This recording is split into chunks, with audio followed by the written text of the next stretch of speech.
Раз.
Шановні колеги, дозвольте, ми розпочнемо. So, dear colleagues, I think we could start because everyone in the room is ready and present and speakers are here, so we can go. And the event today, we'd like to have it exactly as a discussion, because really the reform has been going on for several years, yet industrial pollution remains a critical issue. What are the reasons behind? Red tape, lobbying, the lack of political will?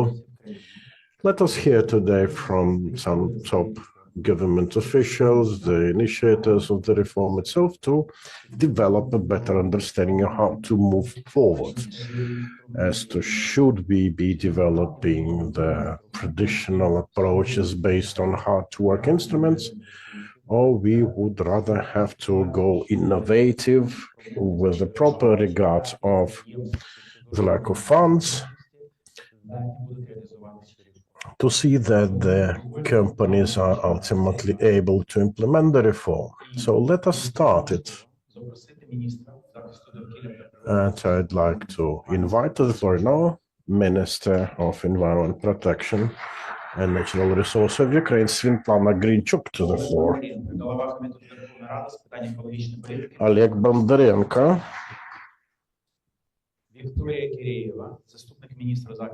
Вікторія Киреєва, Deputy Minister. Gabriel Zauer, BAT Project Director, GSZ. Ruslan Ilichov, Director General of the Federation of Employers of Ukraine. Now it's time for the welcome speech from the Minister.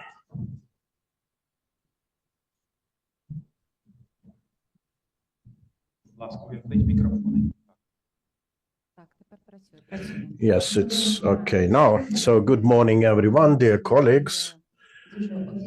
Alexei has been rather official in his event presentation. Meanwhile, I would primarily ask all of you to frankly and openly speak about what has been achieved already in the scope of the reform to prevent industrial pollution.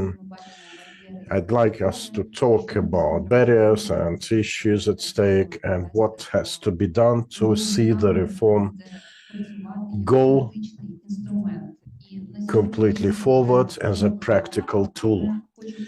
And indeed, we have achieved a lot, and I think we owe big thanks to our partners in this reform. This is the government of Germany primarily, and GSZ and its projects.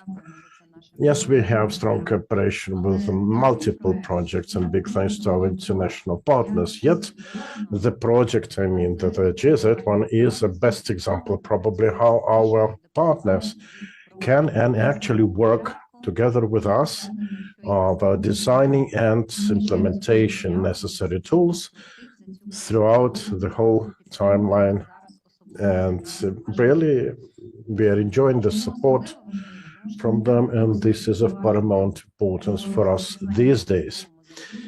The reform to prevent industrial pollution is a challenge in itself, and BATs are not an easy thing even in peaceful times, and it's increasingly hard for us, for everyone, when we are on the brink of survival, when we have daily challenges mushrooming around, and actually, well, our businesses do share the idea that we have to proceed with reform because of our commitments, even in the time of war. And we would like to thank businesses for sharing this understanding. The reform is, for the most part, in demand among cities that are victims of high level of industrial pollution. And this is a no small task for everyone, from the central government to local to regional ones to businesses to other partners. We need to be able to implement some real mechanism in spite of all the challenges. I'm not going to delve into details of the reform. I think everyone present here knows a lot about it, and we are rather set up to discuss problem matters. The adoption by the Verkhovna Rada of Ukraine on the draft law to prevent industrial pollution, all the way to its full enactment and further steps. We really saw quite a lot of bylaws to have the reform kickstart and become implemented. And already you know that we have to step onto another stage of reform. There will be a unified environmental clearance or permit, and it will concern all forms of pollution, from industrial pollution to waste management. And all of us will have to do a lot to see all aspects of reform properly implemented. There's very important matter of proper funding to the reforms as regards particularly best available technologies, their introduction and implementation. This is very important for businesses who will have to do some very practical steps to have BATs implemented. Because of that, we work over the National Targeted Program on Reform Implementation, and we closely cooperate also with our international partners. Time to thank again to the government of Germany for their assistance in legislative development, for their very practical financial support and assistance to our companies with their first steps in the reform implementation. We do hope that the government of Germany and other partners will continue supporting us here on that, and we will be continuing our dialogue with companies and businesses to see that they are able to implement BATs at this time when we really need to think about the economic recovery of the country. Yes, the war goes on and we continue sustaining losses and damage, but still the recovery has begun already, and there is a pressing need for such a recovery to be done with due regard to all the reform steps and all the achievements we will have to achieve on our way towards the EU. And for our partners, for the European Union, for the European Commission, this reform is one of the beacons highlighting Ukraine's readiness for fully fledged membership in the EU. I'd like to take this opportunity and thank every one of you again. I do hope for a constructive discussion today. I thank the partners, the Verkhovna Rada, for their ongoing support of those important Euro integration reforms. I do hope that it will continue as a fruitful collaboration between all the stakeholders. So I wish everyone good discussion, right decisions, and a safe day. Thank you. Thank you, Madam Minister. Пані Світлано, дякую. Колеги, нагадую вам, що Dear colleagues, there will be questions from the moderator, also online. There can be questions from the floor. Let us pre-agree that all the questions will come after all of the speakers in the panel have spoken. But yes, we do want a discussion because welcome speeches from top government officials is important. Yet it is our and your question that will provide a clear understanding of the path ahead. So now, dear Oleg, your vision, your take of the role of the parliament in this reform, what is amiss and what could should be added in terms of real financing instruments to spur the reform, because it's primarily, as always, it is primarily about proper funds. Also, I'd like to ask you, what would you prefer, a sanction mechanism or a stimulus mechanism? Good morning, dear colleagues.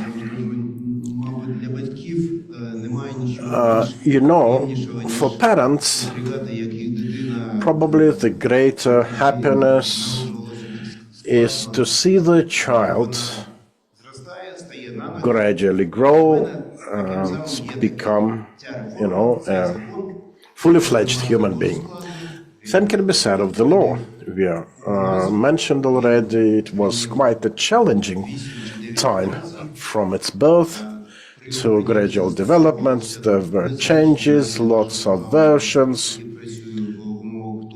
and some measures were taken to have this law implemented at a pace unusual even for the parliament that is currently very much used to the turbo mode of operation. Still, this is one of the most important pieces of legislation, not simply because it is the one that implements innovative approaches to industrial activities, but also because of its serving a certain basis, to thoroughly reform all of our industrial sectors. Having this law pass through the parliament, together with the Ministry for Environment, with projects, with the GZ, we did our best to explain it to industry representatives, in the Verkhovna Rada, to parliamentary faction members, how this law will lead our country, our industry, to a somewhat better position. So coming to your question, the last one, no, I'm a strong proponent of stimuli, some sort of stimulus method to really forge this link in the understanding among the government and business representatives. This is probably the only way to ensure that total general agreement exists as to the law and its requirements. The mechanisms we introduced when working on the draft of it, within the system we suggested, I call it actually, a fork, because there are potential two ways to move ahead. And I think this is already a sort of incentive, a stimulus, if you will, for industrialists.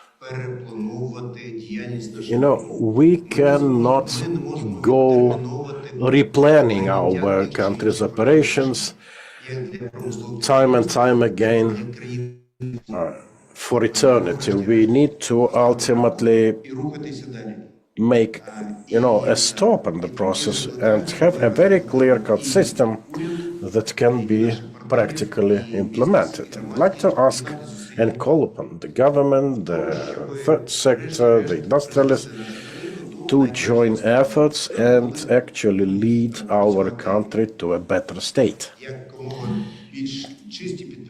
with cleaner enterprises and companies being here with less pollution levels, with cleaner environment, when we will not have to,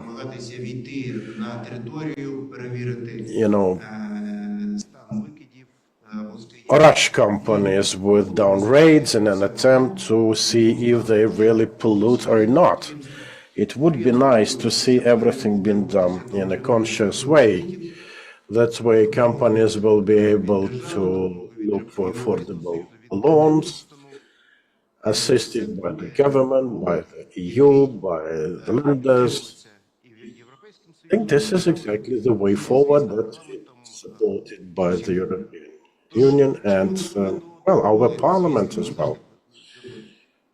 We are always ready to rectify those errors that may have been found throughout the time of reform implementation. If we see certain shortcomings, yes, we are ready to rectify them. But again, a reform, if it is to move, has to progress, has to move ahead. If you reform something, then, well, this is a living organism, but you have to move ahead, doing something. This is the only way to get the result. And I think we have an agreement of what the expected results should be. Thank you.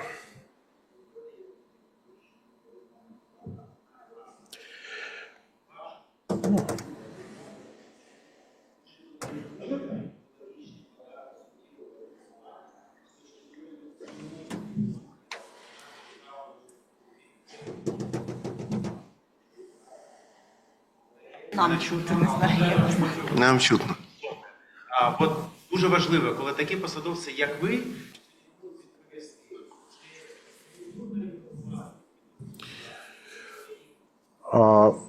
as the sound is abysmal, I can only assume that the question is about using fiscal taxation methods to spur the companies to better implement reform-related measures.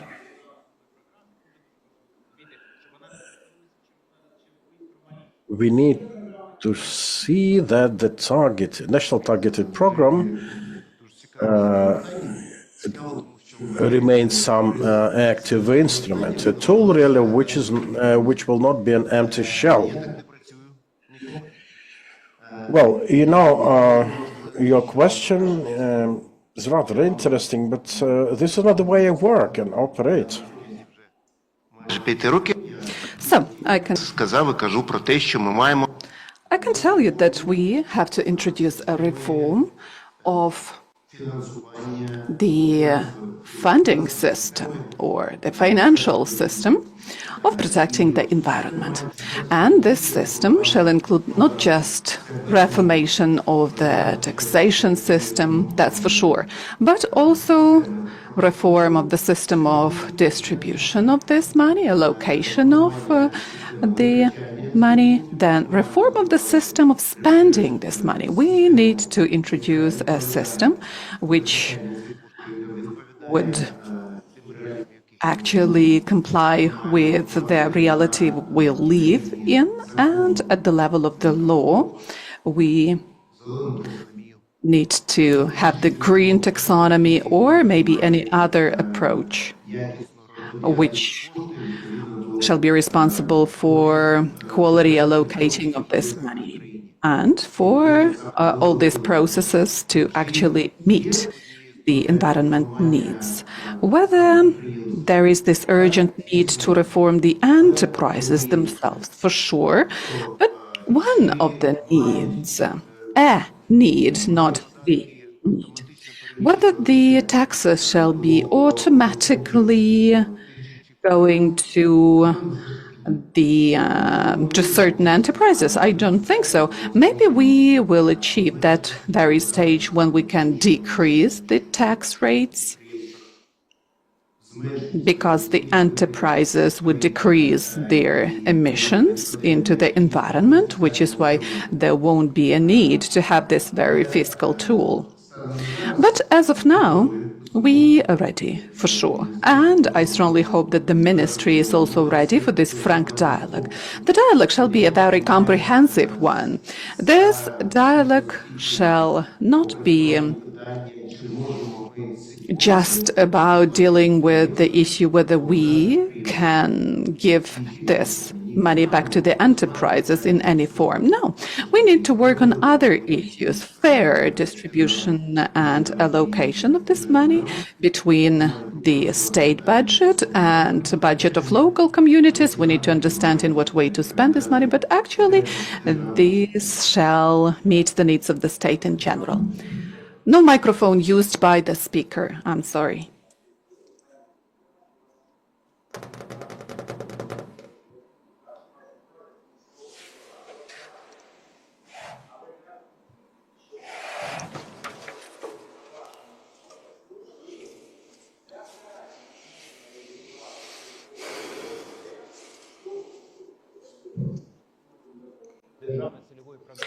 Speaking about the state program of support. So, we say, now, with the support of the ministry, with the support of GIZ project, we are developing this program and we shall pass it somehow. It would contain a tool of funding. Won't it become just a formal approach because it was adopted but it's not funded because of the lack of the budget money? Or maybe at the very beginning we didn't speak about the real funding mechanisms. So in what way shall we create a program which would be really operational? Because we understand that the reform has got deadlines for 11 years. And it would be great to see the results of this reform while we are still alive. What's your opinion? Thank you. Greetings, everyone. That's the greatest pleasure to see all of you. In the first place, I would like to express my gratitude to all the stakeholders who, for many, many years, were supporting this reform. And finally, we are now discussing in what way this reform is being implemented. And I look at the room, I see a lot of familiar faces. I've been working on this reform for 5 years already. And a lot of you remember this cartoon, which we call Ждун, a person who is sitting and waiting for ages. And the state program and its funding shall be considered from a different angle. As of today, Svetlana, our minister, mentioned that we need to reform ecological finances. For the program to have funding, we need to reconsider the green tools, the funding tools. And I believe that very soon the ministry will present this reform. We worked a lot on that. We have plenty of great international partners who are joining this reform. And after this, we will reconsider in what way to administer the taxes, how to distribute them, and we'll discuss what share would go to local self-governments, what would go to business, but we need to change the approaches completely. Because let us look at it all quite sober. This is war, and nobody would just give us money to modernize the enterprises. So we need to change approaches to start with. We need to change the system completely, and after that, implement it as a great tool. Because so far we have decarbonization fund, which is operational, but this is just a small part of a reform.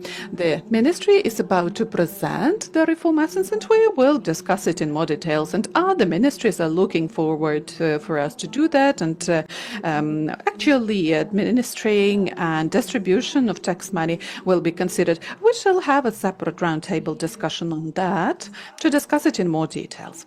And here today we are speaking about having a dialogue. For the first time, we gathered together online in January and discussed the reform. Because the law was passed and civil society enterprises do not know in what way this very reform is going to be full-fledgedly implemented. So here we are. We are here to discuss, to understand what kind of problems we have, because the state today is also just learning to implement this reform. After the previous meeting, we had so many questions, and our experts who are going to be present at the final panel discussion will start answering some questions of the civil society, of business, of enterprises. But why do we need this reform in essence? Let us have a look. This is not just a European integration step. In the first place, that's the tool for the green reconstruction of Ukraine. Our goal would be to build a better Ukraine, better than it used to be. Use actually BAT, best available technologies. That's the tool which will allow us reconstructing Ukraine correctly, properly. What do we have as of today? We've got orders which regulate the emissions to the environment. We've got some technological regulations, current ones, some that are still being developed, and the local self-governments and the civil society know that sometimes the government is speculating with these notions. But no, we would like to set very clear-cut rules. We would like to introduce BAT and for our enterprises to be working as they work in the EU, where the threshold levels would be identified. At the very same time, what do we give to business? We are simplifying the permits system. And today, this minister is entrusting us with the task of deregulating the permit system for there to be no necessity to be getting dozens of permits. You know, in order to launch an enterprise, they shall pass through dozens of procedures at the Agency of Water Resources, Ministry of Environment, etc. But now we shall speak about just one permit, and this permit can be obtained online. And whenever any changes shall be introduced, this can also be done online. This is something our business desires to have. And, there would be no validity term of this very permit. So this is going to be like one-stop shop. That's the key goal. Then what this reform will yield for us? Analyzing the examples of the EU for the previous 10 years, I should tell you that the EU managed to decrease the emissions by 30%, speaking about greenhouse gases emission by 25%. And now we would like to achieve the climatic neutrality by 2050, and we will be moving towards this goal. Also, this reform will allow us decreasing the use of water by 20%, and that's a very relevant issue as of today as well.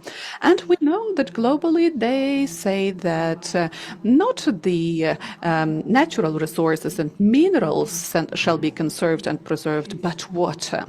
And actually we need to properly know at the level of the industries how to preserve water and how to actually reuse water. And we never thought that we will be dealing with water shortage. And actually, the Ministry of Natural Resources started telling us that actually water is a valuable resource nowadays, and we need to figure something out in this regard.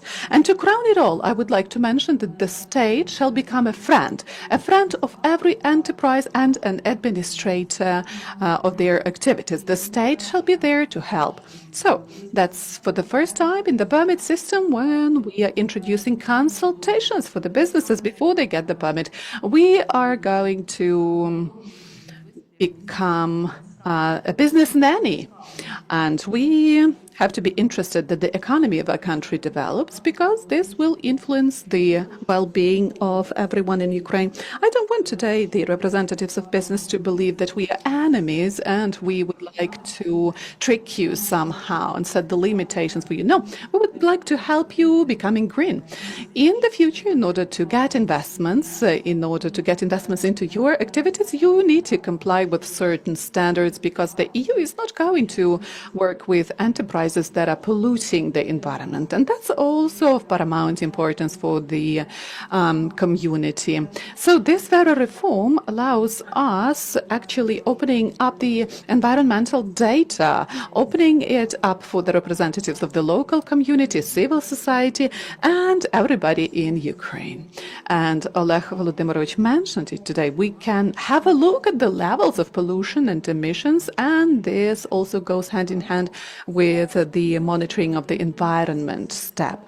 But actually here we speak about implementation of Directive 75. Let me tell you what to expect, because the first step was already taken, and we'll need to move forward. We need to use the declarative principle. That's for the enterprises of the third category, for the enterprises that are getting permits for emissions. We need to set certain thresholds for them, and we will simplify the permit system for these enterprises. Then unified permit, meaning the enterprises that do not comply with the requirements of category 3 will get a unified permit in an electronic form according to the simplified system, and it will be different from the integrated permit. And the final challenge, that would be harmonization with the acquis communautaire. We will include representatives of science, academia, international experts in order to have a unified system of standards that are going to be harmonized with the European standards. Thank you. Briefly, that's it. Thank you, Ms. Victoria. If you think that's briefly, all right. So, thank you so much. Clearly about the reform, about mechanisms of support, about understanding in what way we move forward. And it's very important to actually listen to GIZ. So, Mr. Gabriel, I understand that now you can provide us with the extensive report because for 5 years you've been helping the ministry as regards communicating this reform, developing the legislation. But now we speak about development of the target program, which is of paramount importance. But Mr. Gabriel, now I would like you to emphasize on one thing. So, dear colleagues, when we speak about large-scale mechanisms, we will go back to the desire of the enterprises to implement the reforms. You know, several days ago, there was this very good online meeting, and there were some good questions, and Mr.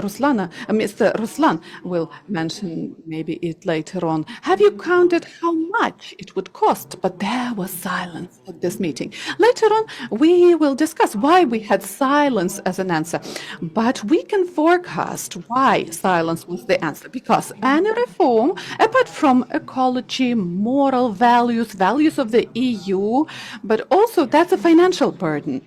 And if we don't develop a proper mechanism of acceptable funding of such a reform, it will remain a declarative reform on the paper. And as Mr. Oleg mentioned, not to create these dozens of funds which may or may not work, we can't forecast it.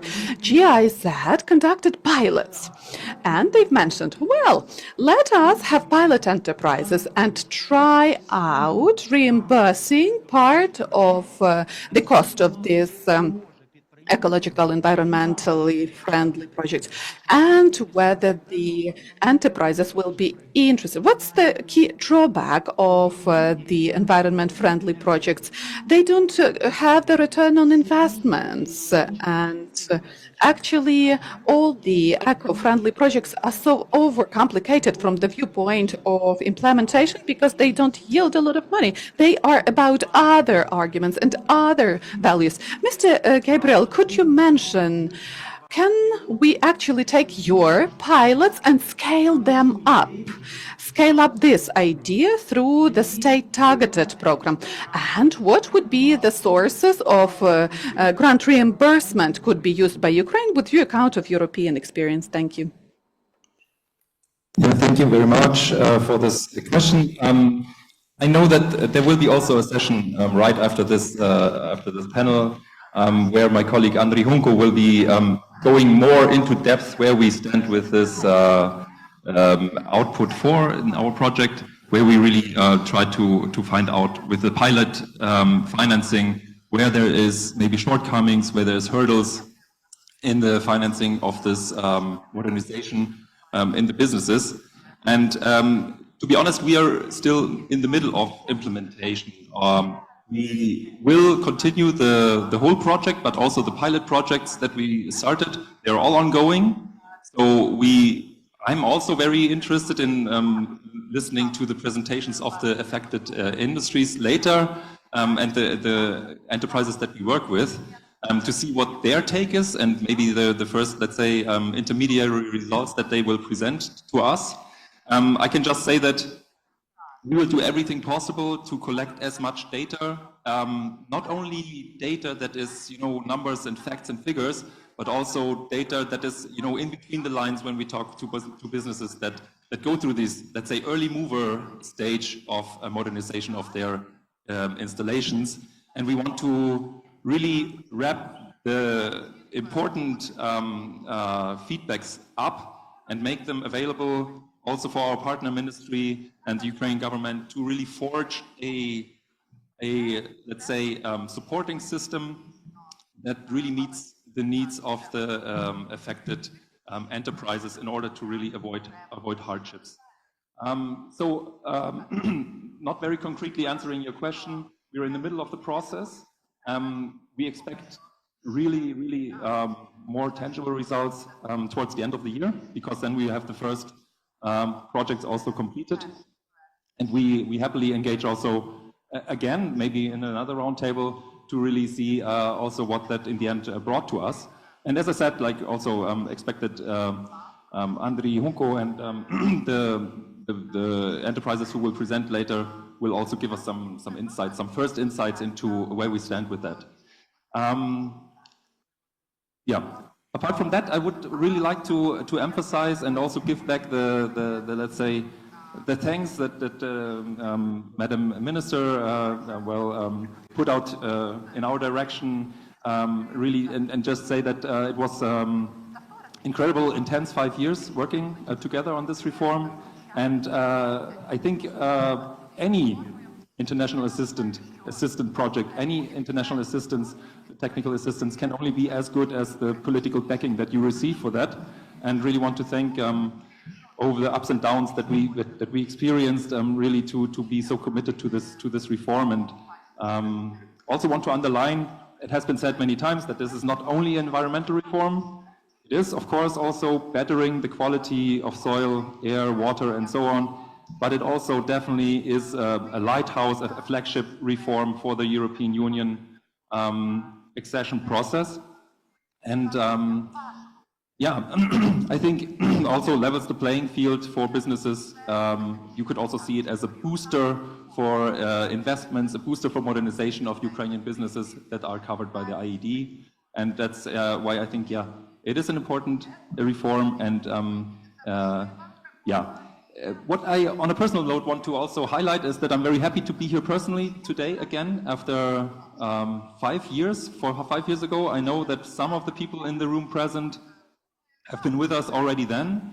We had a kick-off here in this very hotel, I think the same room even, where we kicked off our technical assistance project, Best Available Techniques for Ukraine. It was supposed to run only for 4 years. Now we're in year 5, so I guess you know the reasons why this is the case. And we back then set out to support Ukraine in 4 different directions, 4 different vectors, and just want to quickly outline them. It was for sure the legal framework that we wanted to support with, and that was, of course,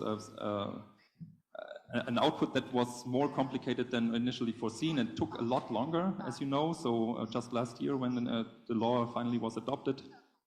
The second vector where we support is the IT component. So based on the DIA app or the DIA system, DIA platform, more specifically the ecosystem, we also, of course, want to contribute to what was mentioned also before many times, the reduction of the burden for all sides. So on mainly, of course, also enterprises should feel happy about this, but also, of course, make it easier for the ministry, make it easier for eco-inspection to really monitor, change permits, etc. pp. So this is the second vector that we are working on still. Thirdly, I think very easy to underestimate capacity building measures that we have done over the last years together with the partners from the ministry, with the partners from eco-inspection, going also other places, looking at examples from Czech Republic, for example, going to Sevilla to be part of the Sevilla process with Ukraine already.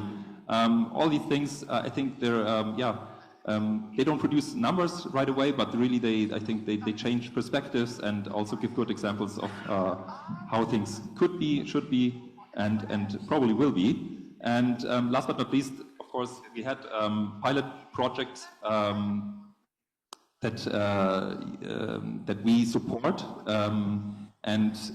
Yeah, we really hope that we will gather these insights that will be then very valuable for everyone later on in the process. So as you can see, we reached a lot already, but it's also just fair to say that in all of these directions, we still have a lot of stuff to do and not a lot of time to do so.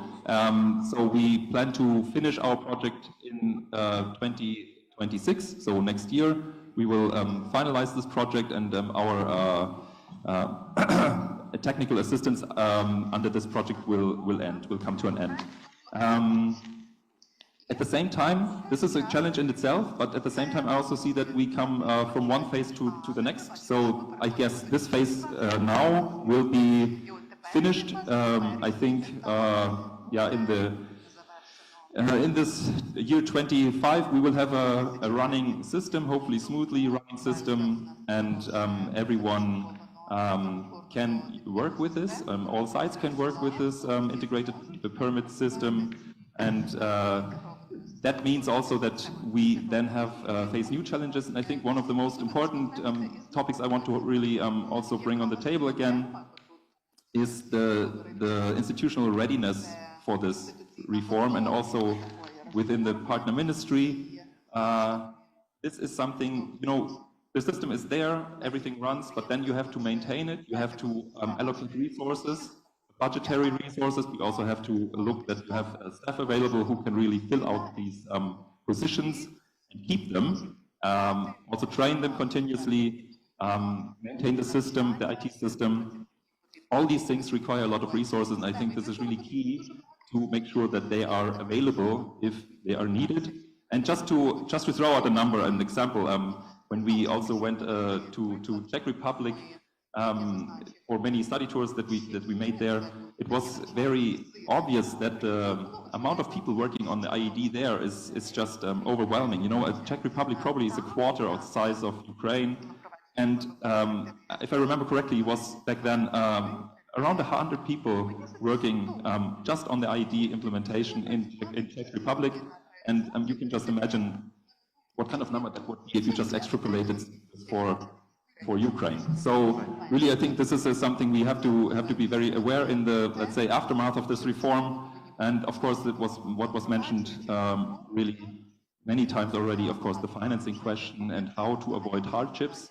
It's also not a secret that with this reform, sometimes, you know, you take certain installations out of operation because they just cannot comply with BAT standards, or it's just not economically viable to bring them up to the standard.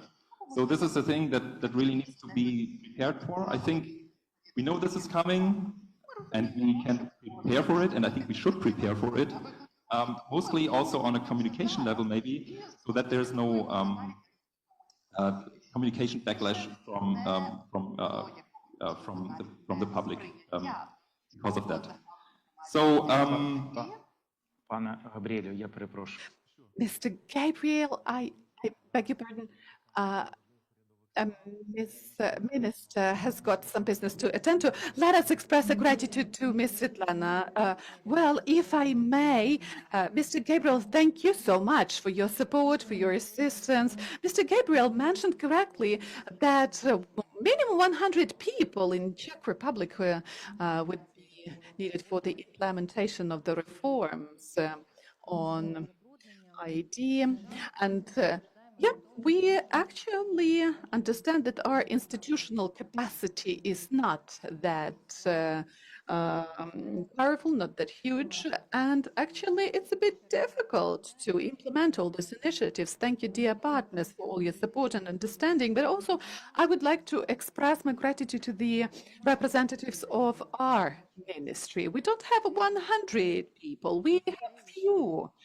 Just a few who are responsible for this area, who are implementing a lot. We often criticize the ministry, the state, those at power. But believe me, trust me, people are really working day and night. And I'm very grateful to Victoria, to her team for the work she is being implementing, because having this limited resources and having this limited institutional capacity, they are doing a lot. Thank you so much, and I'm grateful to our ministry as well. Thank you to your colleagues. Colleagues from the ministry are going to stay for the further discussion, and also I'm always there. Let's stay in touch. We are ready to give you the feedback for us to properly, efficiently, correctly implement this very important tool. Thank you so much. Thank you, Svetlana. Dear colleagues, let us thank Svetlana, her ministry, for the active involvement in the reform implementation and in this roundtable discussion.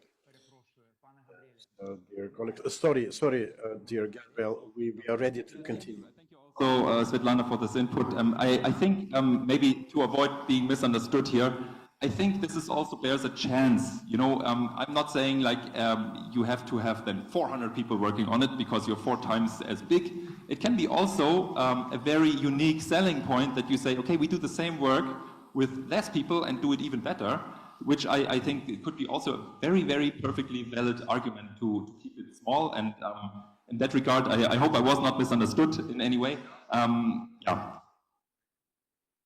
So, nevertheless, I think to have a continued, well-running system, I think is key. Doesn't matter about numbers. We don't have to talk about that. It's a decision of ministry how to deal with that, obviously. But just this could play out as one of the questions. And of course, from the discussions I gathered, expert discussions from the last years, one thing that always, of course, would be. I'm very much looking forward to how this plays out in a transparent way, hopefully, is the discussion about the transition period. So this will be something that I think, is much in the focus of discussions, but also very, I think, different takes on how to deal with that. So it will be interesting to see how this plays out. Having said that, unfortunately, Madam Minister already left, but I know that our current project is coming to an end soon, but at the same time, I also have some good news from our commissioning party, the IKI ministries in Germany, because they just commissioned us with a new project. It's the project Paris Agreement Support and Adaptation in the Black Sea Area, short PAPS. And this project also contains a comprehensive component that is really supporting us in the forthcoming years, also on the topic of IED implementation. And so that means until the year 2029, we will be able to skill support with other topics. Of course, we're trying to explore a little bit more than, let's say, analytically possible effects or optimize certain pathways of implementation of this reform and modernization measures. Maybe also combining it with most optimal ways to also take into consideration decarbonization aspects of modernization. Yeah, that's in short it, and we're very happy, of course, that we have this opportunity from IKI to extend our support. It was, as I said, very productive cooperation so far, and really we also look forward to cooperating then under the umbrella of this new project, PAPS, in the future until the 2029, with all of you here in the room and all the stakeholders equally. And yeah, with that, thank you. До того, як ми перейдемо до наступного спікера. And before we go to our next speaker, I would like to ask Gabriel one more question. A simple one, and I beg a very simple answer to that. So in 5 years, you've got a feeling, a sense of Ukraine. And you are quite right when you mentioned the first time we met here 5 years ago. Now, I would not say that the only tangible success has been the adoption of the law, because the tasks, the assignments are multiple, and we are still to do a lot. And Yeah, in order not to have another meeting in 5 years when we will say that yes, we have another piece of legislation, but we do not know how to implement it properly. So my question is, what in your view Ukraine has to do to get success, to report it in 5 years? Maybe it should be about financing. Maybe it should be about improving governmental institutional capacity to do the reform. Maybe it's about better communication with enterprises to help them properly implement. So, what has to be done to report some success in 5 years? Well, I guess all of the above. That would be the very short answer. But I think what you didn't mention yet, and I think that is the aspect of transparency. I think it's also one of the major things that is part and parcel of this reform is to be very public with everything you do, with the permits that are published, and everyone has basically the same insight into what's going on. And I think if that is guaranteed, I think the success will write itself. Дякую. Thank you indeed. And we move on to Mr. Ruslan. Dear Ruslan, you have information to share and we'd like to hear it. But with your permission, I'd like also to ask you a question. We had a very nice online event a fortnight ago. It was about you and some companies, businesses that gathered online, and there was a question about which of the industrialists is ready to implement BAT and how much it might cost. So the resounding answer was the silence. No one had any idea. Is it about, the mindset of industrialists or companies? Maybe they think that this is too hard a burden and they are even afraid to think of BATs, of costs, and so on. Yes, Victoria was entirely right when she mentioned deregulation, monitoring, and related things. But still, we need to have a breakthrough, and this should be in the form of some practical steps. We need to see real measures to limit and reduce emissions, reduce environmental impact. From here, my question to you, what has to be done? What needs to be done? Together maybe with industries and enterprises to see that they are ultimately ready to start, they are already implementing, they're getting results. Maybe it's about certain conditions to be met before they are ready to kick in. Yeah. Good morning. Thanks for having me here. I'd like to start by thanking the ministry and, Victoria's speech. I'm Director General of a federation, united some 8,000 businesses in a variety of sectors. And for the last, I'd say, 15 years, we always saw certain clashes between initiatives and individual industrial companies that were not as impressed, with those initiatives. Sometimes even they would be called enemies of reforms. But again, certain track can be followed, certain trend can be seen, and yes, we are manufacturers, we produce, we export, and we have to comply with the current trends. Say we are producing 2 million plus bottles that we also export to the EU. And EU customers are increasingly conscious of environmental limits and considerations, and we have to comply. Now, your question is about some very tough considerations. First of all, any reform dealing with industrial pollution, dealing with transition towards green economy, cannot be free from overarching reforms of industrial policies in the country. Unfortunately, we don't have Mr. Kindratiev from the Ministry of Economy with us here. Meanwhile, the Ministry of Economy's role is extremely important. we can nudge Eureka or other auto importers to implement better market practices. But then if we have companies bringing hundreds and thousands of used cars not meeting any standards into Ukrainian market. So these companies will ask, why should we bother with reducing emissions when we have heavily polluting cars entering the market freely? I was to a bigger exhibition in Nova last October, and I heard from the auto producers in Germany that yes, we can make our economy green, but it will be a grass on the grave of the automaking industry of our country.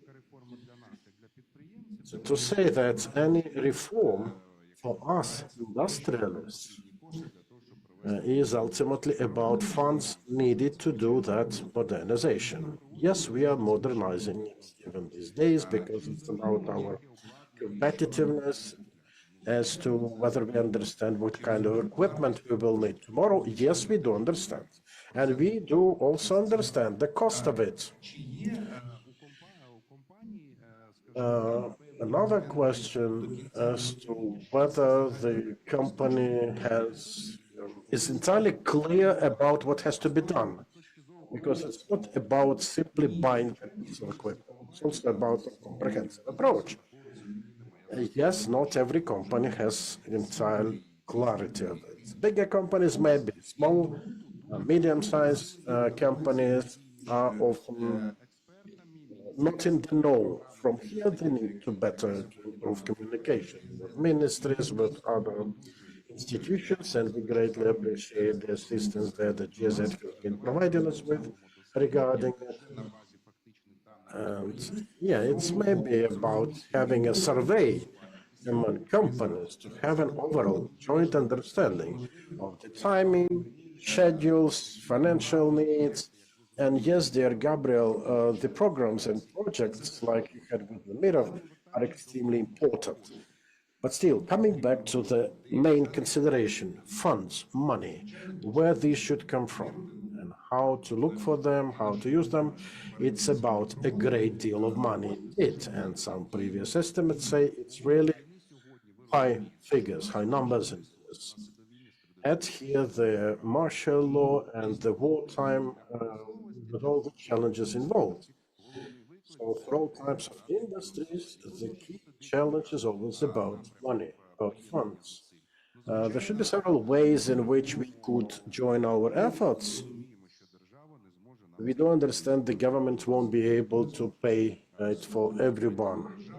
And yeah, we cannot come to the cabinet just to tell that we need maybe a couple of dozens of billions for a year or two to implement best practices and best available technologies. We do enjoy good relations with Bundesdeutsche Industrie, Bundesdeutsche Arbeit, and I was to Liebherr plant and in Germany, also in Rostock, and they got a 450 million subsidy for BATs. I can tell you I can do pretty much the same if someone gives me as much money. So yeah, the pace with which the EU is going on is substantially higher than us. And surely we cannot expect subsidies or financial assistance from the government at the level of, say, they have in Germany.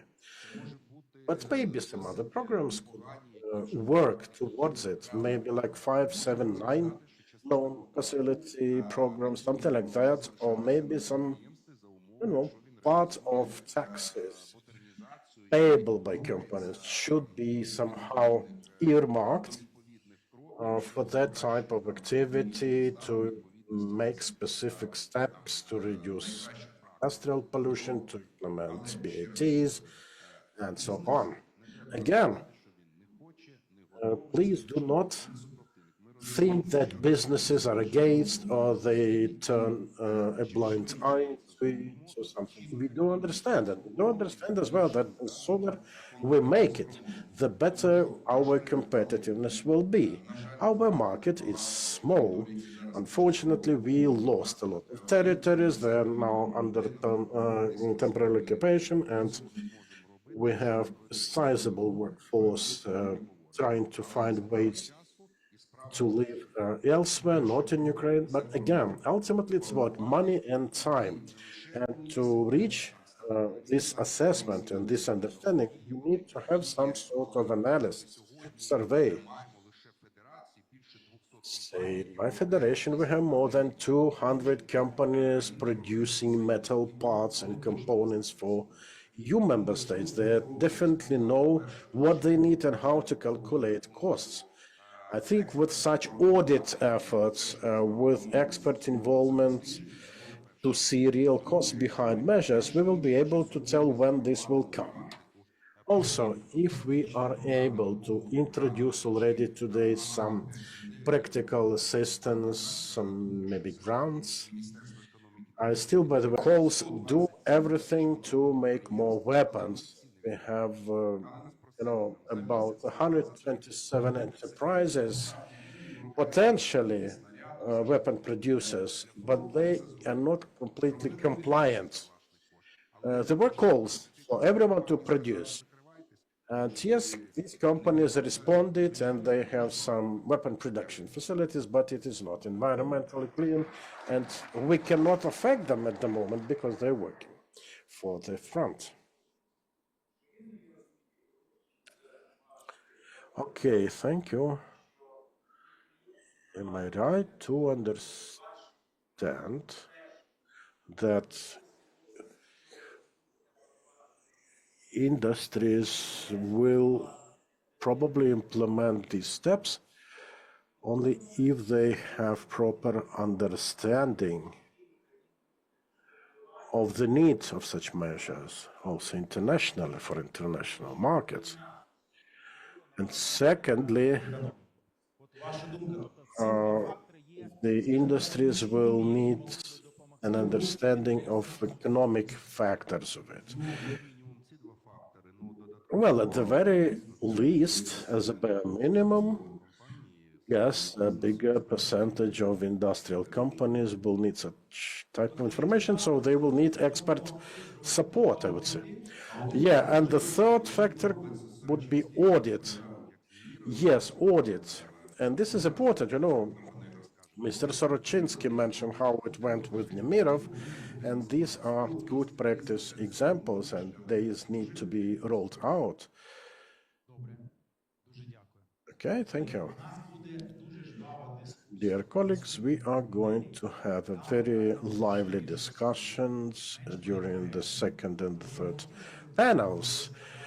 Maybe these will be more acute, less polite politically.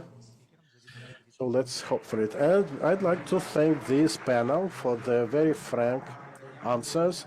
Thank you. Thank you. Have a nice day. And we are ready for our next panel speakers. Please welcome Andriy Gunko, manager of the BAT project GSZ. He will be speaking about comprehensive Ukraine support in reform implementation. Then Roman Matushkin,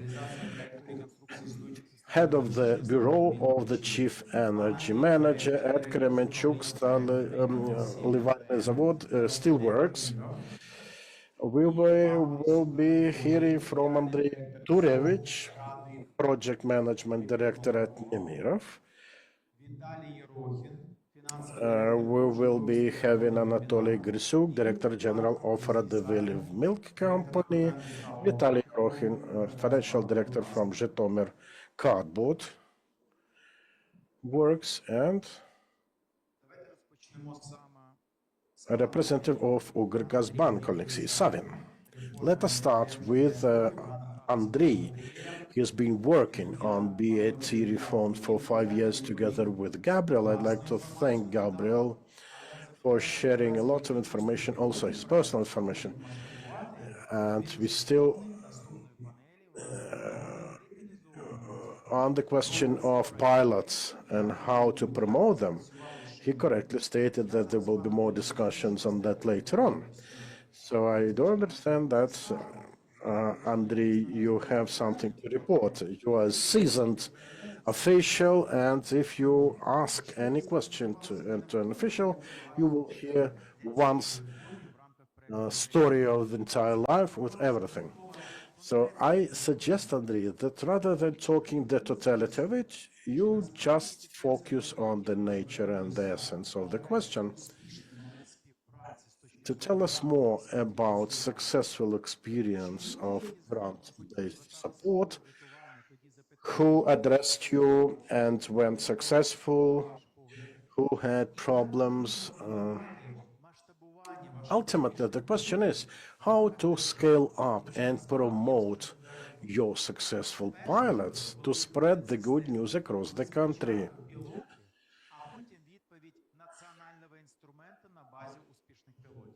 Тому що до цього моменту ми So before that, спрацювали. we worked with Andrei in the area of energy efficiency. It was like a trial and error way for us when we would try things and then try to somehow promote the results at the national level.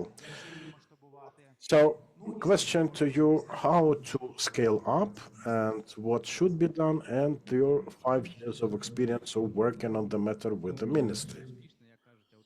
Yeah, thank you. Whether we've been successful, as they say, the audit will tell you if this is true. But actually, I'm proud of having this 5 years long experience of cooperation with the Ministry for Environment Protection, the Verkhovna Rada, other stakeholders over this reform. It is a challenge for me to tell in you of companies as to do they consider this grant support program from GIZ a success. But I would still say that in my view, the examples we had were success indeed. And the program is unique in itself, particularly in terms of the GIZ operations here, because it's the money from German taxpayers, Railway Commissioning Ministry. Normally, in other countries, such grants are not given to civic society organizations or NGOs. Our project is unique because to promote the reform, to show some real results and outputs in the area, we had to showcase and to prove it was possible. The key challenge for us was also to show that this could also be done at the time of war. Yes, the law was adopted for quite some time, for nearly 5 years, and the final steps were done already during the martial period.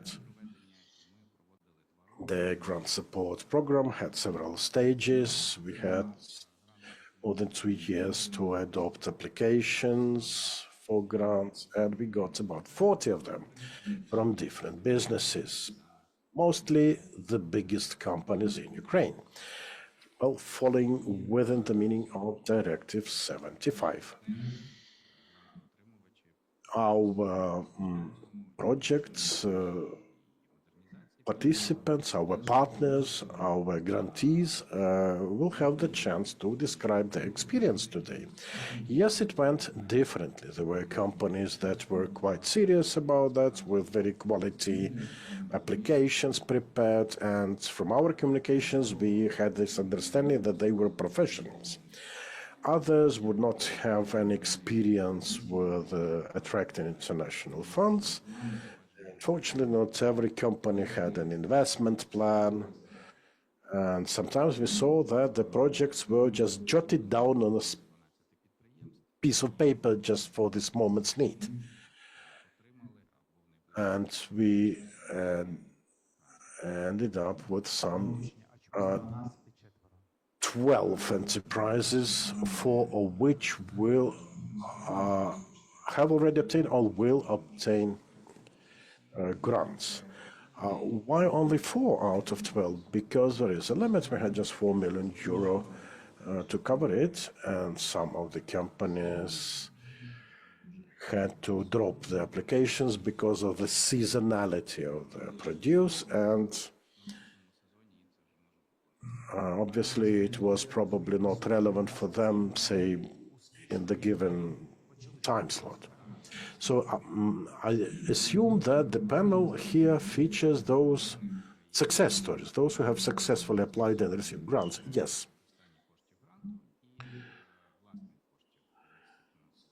So the grants program from GIZ, besides the grants itself, also envisaged using some lending facilities from the Ukrainian banks.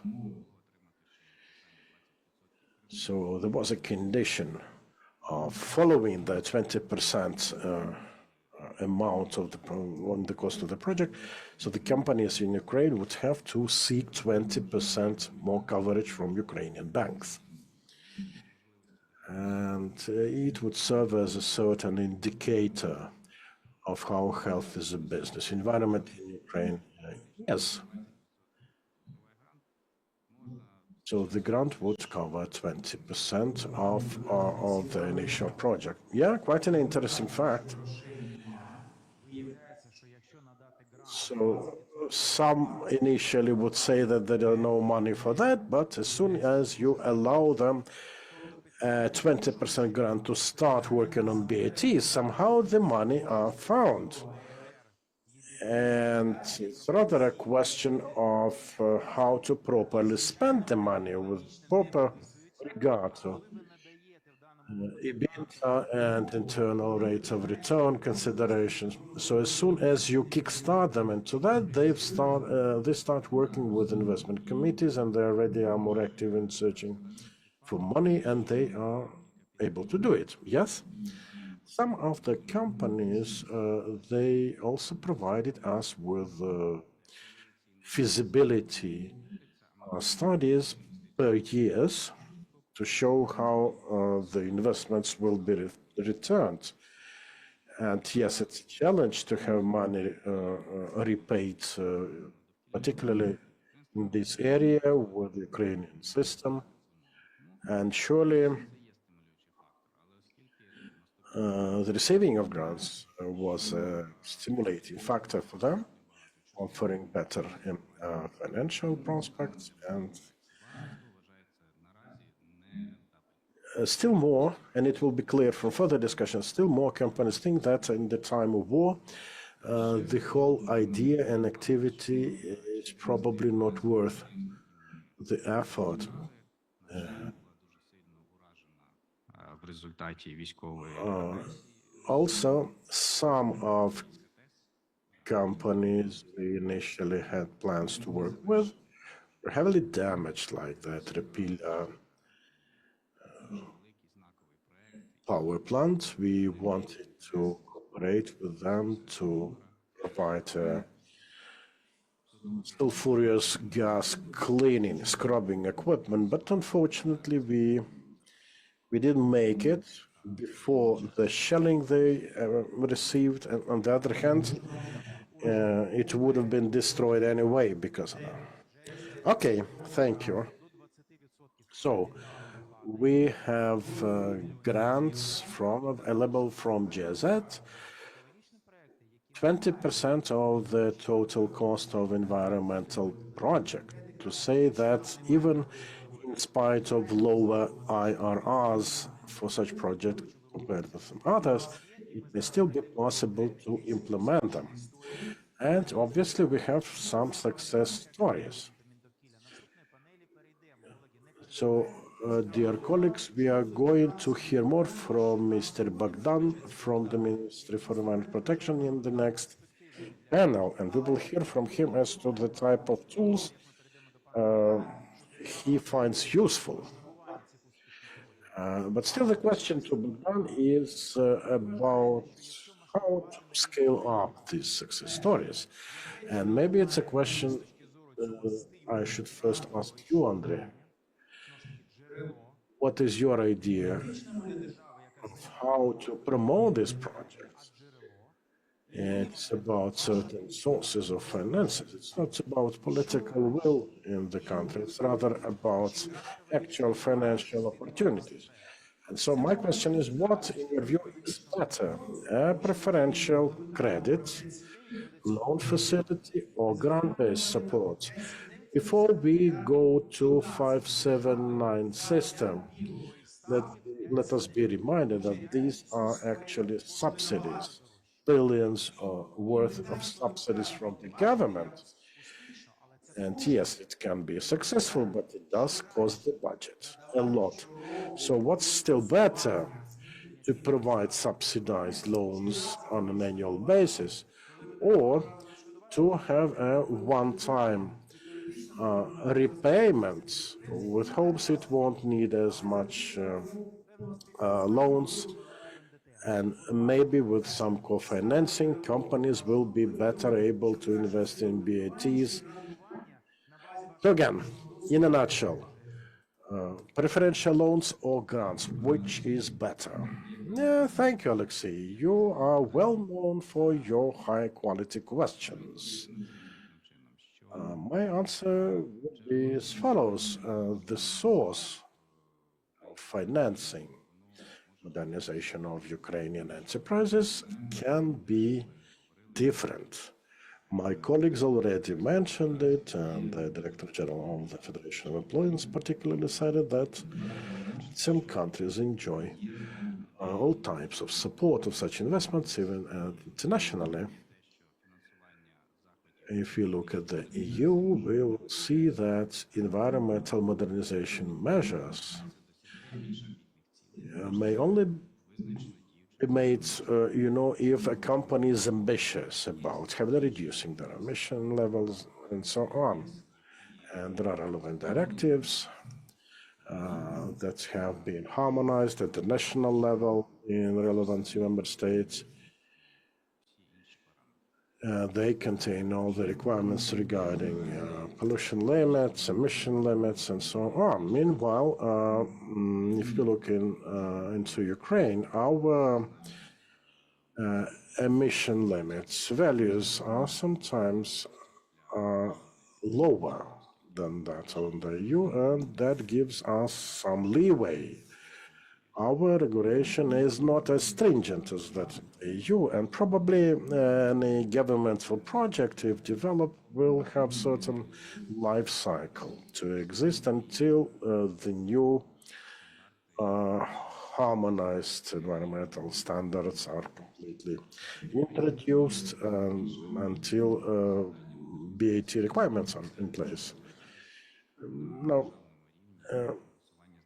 there can be considerations how to finance these measures from the national budget, but as Gabriel mentioned in the previous discussion, we had a number of study tools in Ministry of Environment members. We were to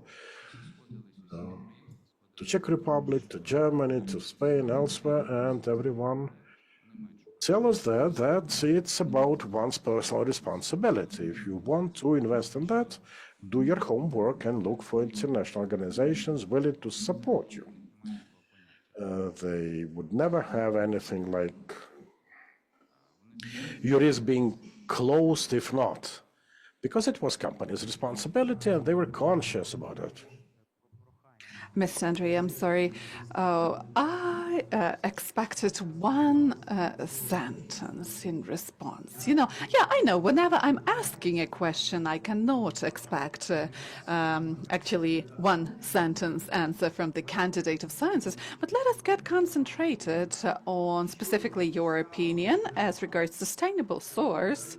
I understand, actually, European experience is very interesting, but actually transponding of the EU experience is not that feasible. We can adapt EU experience, but we cannot copy-paste. And what's your opinion? The sustainable source, we shall be out there.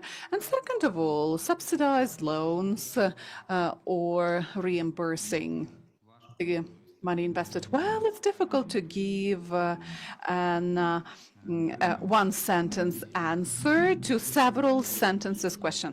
Well, I'm going to go into more details answering here. Let me start with the second question, subsidized loan or reimbursement. GIZ selected the way of loans. We don't have a capacity to check out the financial reliability of enterprises, which is why we've entrusted this to Ukrainian banks. And we have this criteria now for the investment project. The company shall get a loan in the very same amount as the grant. If Ukrainian bank is ready to risk 20% of the body of the loan, then GIZ would do the same. That's logical and that's normal. So if we speak about state-run program, you speak about the state-run one, right? In that very case, the loan would also look better than grant assistance. So the idea is as follows. Under these conditions, we do the outsourcing of the expert assessment of the project to the bank, and we don't need to administer it at the level of some ministry. Yes? Yeah, as an option. And for example, the warm loans, the one you've been involved in the development of it. So this seems like something very logical. Speaking about the source, if we go back to what was mentioned today by the head of the ECHO committee, Mr. Bondarenko, we need to have some stimuli mechanism, incentives. So what can those be? This can be stimulating certain measures to decrease the emissions of pollutants that actually cause us collecting this money for the emissions. As of today, the tax is more complicated compared to several years ago, and this issue is subject to discussion. I understand what you are leading to, CO2, the environmental tax, but this is rather a political issue. I can express my opinion here. I believe if CO2 tax is being partially used by decarbonization fund, and we understand that CO2 emissions and pollutant emissions would be two various categories, though sometimes in measures they look alike. Nevertheless, today we speak about industrial emissions. So this would be emissions in case of presence of which the enterprises would pay tax. So far, this tax goes to the central state budget, and part of it would go to local budgets, if I'm not mistaken, because several years I've not been dealing with this topic that actively. And the question is that we can actually use this tax money to stimulate enterprises to have less emissions by way of using certain measures that would decrease this emissions. You pay tax. The tax depends on the level of your emissions. You get some state support from this money. You introduce measures. You pay less taxes. That's the incentive mechanism. All right, but globally, every country is doing what they think fit. All the taxes would usually go to the general fund of the state budget, and then the targeted programs are using this money. Thank you, Mr. Andrei. Well, that's very pleasant that you are so politically correct. Is this because of you working with the international projects, or you maybe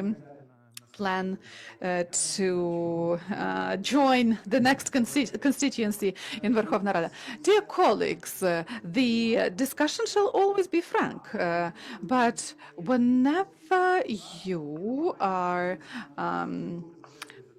whenever you're trying to be frank, we have a better discussion. For 5 years, we were speaking CO2 tax, whether it's worth dealing with it or not. Then we've created decarbonization fund, gave money there, and said we will give the loan 7% to, or by 7% to all the enterprises. If we would add energy efficiency, then we would give an answer that we have a source of 1.5 billion. And the same here, colleagues. If we see that this ecological tax is not really clear, what kind of support would it give to BAT? The return on investment would be 50 years.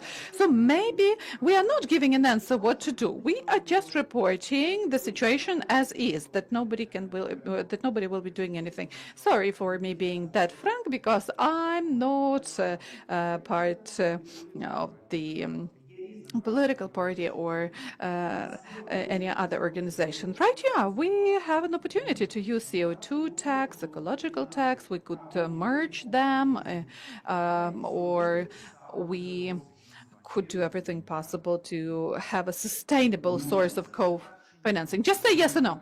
In general, yes, but there are some small things we still need to discuss because, you are also participating in this discussion, and you are merging some notions here because there are pollutant emissions and there are CO2 emissions, greenhouse gas emissions. And in the technical documentation on BAT, there are measures which would decrease the emissions of both, and theoretically we could fund them using the decarbonization fund. This would be funding of decarbonization of Ukraine and ecological transformation, right? Yeah. And if we speak about ecological measures, they never lead to decrease of CO2 tax. So it's not rational to merge this. Yeah, I agree. Thank you, Mr. Andriy. Mr. Bogdan will voice out his opinion later on. And let me proceed now to the next presenters, Mr. Roman. You used this GIZ pilot project from the viewpoint of implementing the project reconstruction of the current systems of gas purification and steel melting furnaces. What's your vision? Is this model a success? And second of all, I'm sure that at your enterprise, you've got huge unused potential from the viewpoint of decreasing the industrial emissions. Are you ready, if this model is going to be scaled up nationwide, to move forward in terms of implementing BAT, if the very same model will be introduced there at the state level? Thank you for the question. Hello, everyone. Well, in our case, our enterprise is dealing with steel, and the key pollutants would be actually the steel melting furnaces. And the issue of improving the environmental situation at the level of the enterprise and in our region in general is quite relevant and acute, starting maybe from 2011, 2012. And we've been very fruitfully working in this regard. Actually, we started the reconstruction of our gas purification systems within the steel melting furnaces. So the key works was done in 2012, 2014, but unfortunately, with the beginning of Russia's aggression against Ukraine, we faced certain financial challenges and we couldn't finalize this project in timely manner. By the way, I would like to draw your attention to the fact that we have 6 furnaces at our enterprise, and namely, the strategy of development of our enterprise stipulated for reconstruction of all the furnaces. We wanted to start with 3, 4, and that's something we are still dealing with. Let me be frank. We were repeatedly trying to continue with the implementation of this project up till the beginning of the full-scale invasion, but every time we were facing the issue of funding. Well, for sure, that's the key issue here. Everybody understands that environmental project is not the one yielding a lot of money. It has got just environmental and social aspects. So you invest money in order to stick to environmental requirements, in order to decrease emissions, in order to... okay, Mr. Mann, speaking about your project, figure-wise, the project cost was this and this. We could decrease the emissions by this and this. And are you ready to scale it up further on if you haven't still covered certain furnaces? Will you be using this very approach if you have supported the state level? Thank you. Yeah, I started coming to that. Let me tell you about the scale up. Well, we plan to roll it out further. Now we are implementing the reconstruction project on furnaces 3 and 4, and we plan implementing 5, 6, 7, 8, meaning expanded this project to these gas purification units. We have these plans, and I believe we will succeed. Speaking about the figures, well, for sure, that's something really expensive and costly. We've prepared a short presentation. If we speak about your questions, I can have a look. Well, you can see the video of our production site. This is promotional video shot for the sake of my presentation today. Okay, how does it work?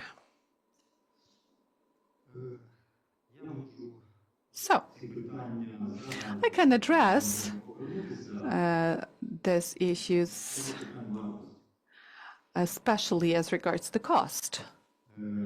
Relying on these figures, the total amount of the project with due account of the money that was spent within the previous period of time, more than 363 million hryvnias as of today. And this is just about reconstruction of gas purification units 3 and 4. So the scope of works includes the complete reconstruction, starting from the system of trapping the emissions and wrapping up with the discard pipe. And also, that's construction of the water supply system for the needs of the gas purification system. We spent 238 million hryvnias within this period, and the need would still be 124 million hryvnias to finalize this project. So, thanks to the support of GIZ, we have an opportunity to continue with these activities, and we are immensely grateful for that. In terms of figures, the grant support would be 62 million hryvnias plus, and we are getting the loan from a bank. What bank? Tascom Bank. Got it? So, that's if to answer your question figures-wise. Speaking about the ecological impact, have you got the expected decrease in pollution? Yep. Give me a second.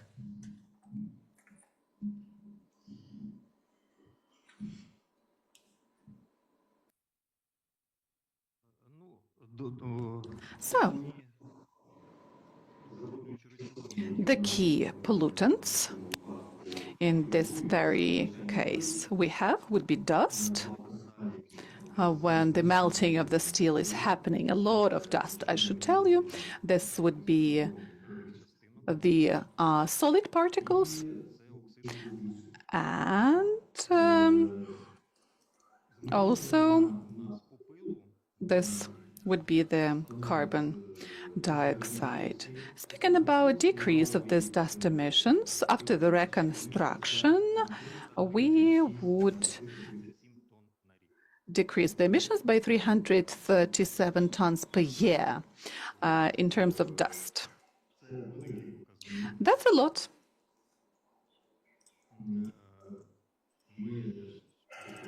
And let me reiterate that we plan to use more up-to-date purification systems within all the furnaces and get even maybe better figures. Mr. Roman, thank you. May I have yet another question as regards to your project? We are always saying that environmental projects are not that great in terms of return on investment if we don't speak about the energy component or renewable energy. But still, if to speak about return on investment through decrease in the tax amount, is there some important component we can be speaking about? Let me be frank here, a provocative question for me. Maybe if the state would help you out a bit and would increase this tax rate, then your going green would be more interesting to you. Will this be a huge stimuli for you to take appropriate decisions when you will have the grants at the very same time as a stimuli? Well, we can't call it some incentive or stimuli, but this will actually improve your situation through the grant reimbursements. Meaning, will you start paying less for your emissions? You didn't mention that. Thank you for this question. Sure. This is not an assistance to the enterprise, especially the enterprises that don't have an opportunity as of today to perform this reconstruction on their own. But speaking about the tax, yes, we were counting the tax rate. And to tell you the truth, that's quite a small amount after the reconstruction. So we would decrease the tax rate by 32,000 hryvnias. That's a negligible amount.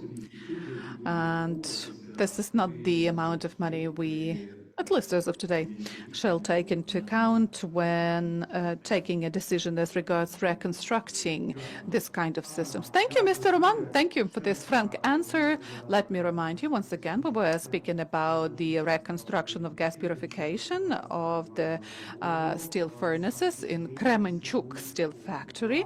They've achieved successes. They had an agreement with GIZ project and they were using the grant money, and they believe that their experience shall be scaled up at the state level because that's a success.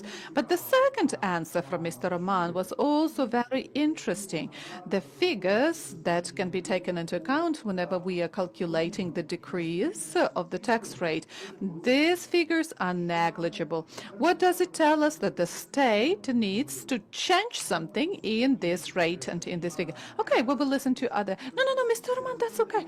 You know, the discussion shall lead to certain political decisions. We can't keep on saying that enterprises will be developing because the state has this motto, let's develop, let's go to the brighter future.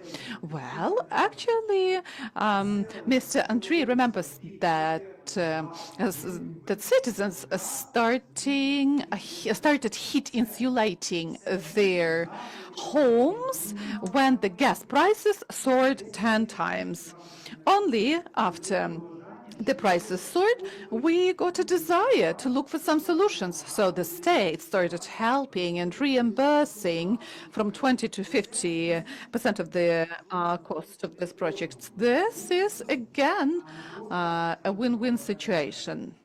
Not just some mottos. Colleagues, we have questions online. We will ask them at the end of our panel discussion. And now, if you allow me, Mr. Roman, thank you sincerely. And we proceed to Andriy Turevich. Nemirov, company, responsible partnership, and biogas unit construction thanks to GIZ. Hello, we called our presentation Responsible Partnership Grant GIZ as a stimuli to construct the biogas unit. It's the greatest pleasure that our company was mentioned today, and we are really treating all our partners responsibly, and I strongly hope that we will keep on having this very good reputation. I'm not going to speak about Nemirov company today, but about EVN company that in 2019 became the private owner of the alcohol plant. In 2019, 2020 through 2021, those were the years of pandemics, then full-scale invasion. And we started working in 2023 more seriously on it all. And then we participated in GIZ program. We are focusing on 3 key investment projects. That's the purification unit, 13,000 decaliters, then construction of raw material pipeline that will combine the gas unit and the distillery, and then the problem which we used to have, that's 600 tons of the waste, distillery waste. This is about huge amounts that we can measure in actually huge swimming pools of toxic substances. And previously, this enterprise belonged to the state, and unfortunately, this all was dumped into the filtration fields. And it stayed there, it poisoned the ground water, and the dander was very dangerous because it multiplied viruses and pests. We are a responsible company and we are treating it all very seriously, so we decided to look for solution. And cooperation with GIZ helped us a lot. We asked a question in what way we can solve this problem. We were thinking about processing the alcohol barred or dunder into animal fodder, and second of all, producing our own energy. And we were helped by GIZ in this regard. That was a great coincidence. In 2023, we participated. We understood that actually we are a great fit for that project. We sent all the documents needed, and we understood we could use anaerobic method and purification of the wastewater method. What did we get? 600 tons of distillery waste that is subject to 100% of processing. We get 12 million tons of biogas, which is equivalent of 7 million tons of natural gas. This is by 100% covers our own needs in saturated steam. Also, we have cogeneration, and we are producing our own electric energy. We are getting 186 tons of organic fertilizer, and we are not polluting air, groundwater, and soil. And we are strengthening our energy security. You can have a look in what way we've arranged it in this layout. And speaking about technical and economic benefits, in the first place, that's decreasing the environmental damage, that's being independent in terms of electricity. And now I would like to mention what cooperation with GIZ means to us. In the first place, that's the reputational capital. Company that is well known as Nemirov company had some complications with getting such grant support, which is why cooperation with international partners is of paramount importance for us, and it proves that we are a responsible partner and we are delivering on all the undertaking liabilities. Also, this confirms the high level of the project. I should tell you that financial stability is something very important. Any financial model which grants you access to financial resources, minimizes the risks for investors and all the other participants of this process. I want to mention that we were getting constant support of experts whenever preparing documents, when implementing the project, whenever dealing with the procurements. Also, we hope that our experience is going to be used by other companies and will allow them to get the same great results, and that this will actually add to the energy security of our country in general. As of today, speaking about the achievements of cooperation with GIZ, GIZ completely funded the design works, and together with GIZ we procured materials for construction of part of the raw materials pipelines. This is around 15,000 meters of high diameter, large diameter pipes. Together with GIZ, we have already constructed more or less 3 kilometers of gas and distillery waste pipe, which is part of our infrastructure. The next step we will launch the next month would be the construction works until the end of the year. In September, we plan to launch Nemeryvsky distillery, and then at the end of the year the gas station or gas unit will become operational. So the results we got: instead of the ecological catastrophe, we get the clean environment. Instead of redundant expenses, we get energy independence and economy. We would like to express a gratitude for the trust, and together we will achieve great results and will become a great example to follow, an example of responsible partnership, and will move towards independence and the best practices. Thank you so much, Andrei. So, dear colleagues, here's another success story for you. Very nice for scaling it up. And while the previous case was exclusively regarding reducing of pollution, here we see decarbonization, energy transformation, energy safety and security, and not to forget about the economic component. You know, you mentioned it, there's not enough money. I think it's rather about the lack of proper ideas. With a good idea, money will follow. We are going to have another project on CO2 emission reduction. We want to reduce environmental impact. If we have a sustainable idea in mind, and well, sustainability should be sought in whichever aspect, not just environmental sustainability, then you won't have problems with financing. Okay, of BATs to be implemented, there is a specific one on biogas, which is well in tune with the national strategy aimed at making power generation more autonomous and with less resources spent. So a win-win scenario: distributed generation, lesser consumption, lesser emission, more autonomousness, and so on. Yep, exactly so. At the moment, we are looking at a model that we would like to use for our own consumption, but we also have partners, MHP, Agro, other companies with the experience of exporting purified methane to Europe. So some good idea to follow.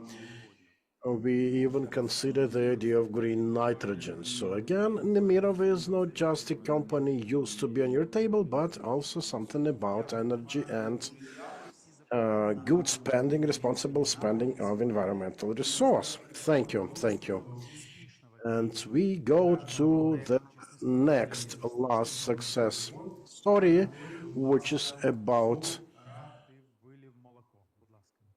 sewage treatment, and Radiviliv Moloko representative is with us to tell just this. Yeah, good morning, everyone. We won the GIZ grant already well deep in the project with industrial wastewater treatment plant going on. And this is quite a serious project because it's about very specific type of sewage treatment plant. I did myself a tour of Ukraine to see if there are any good examples, didn't find any, so I had to go to Europe, to Austria, to Poland, Germany, to see that best available technologies are long overdue and have to be used here. So we had a contact with Neuhaus, a Dutch companies with their technologies and modern equipment to match.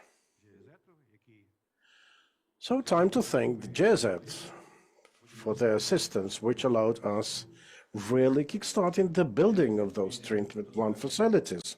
Now we are approaching the end of it, and the project is more of environmental and social importance. I do hope that after it is commissioned, we'll have a demo facility for every milk processing plant in the country, for meat and small-sized companies. I do hope that with our experience, other dairy processing plants will follow the suit and step in with building the revised, updated treatment plant facilities.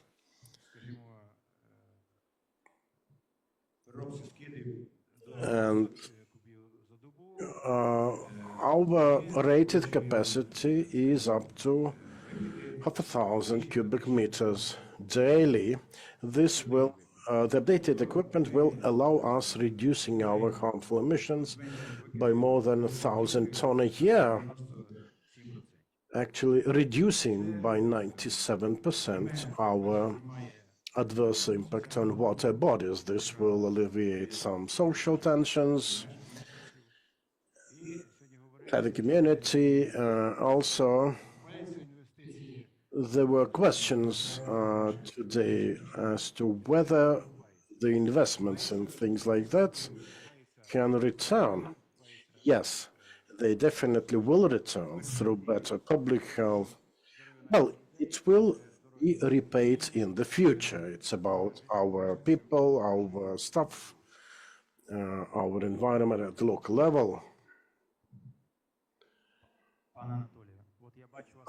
Dear Anatoly, I see that your presentation nicely shows the environmental impact of the project in terms of reduced amounts of sewage dumped by 97%.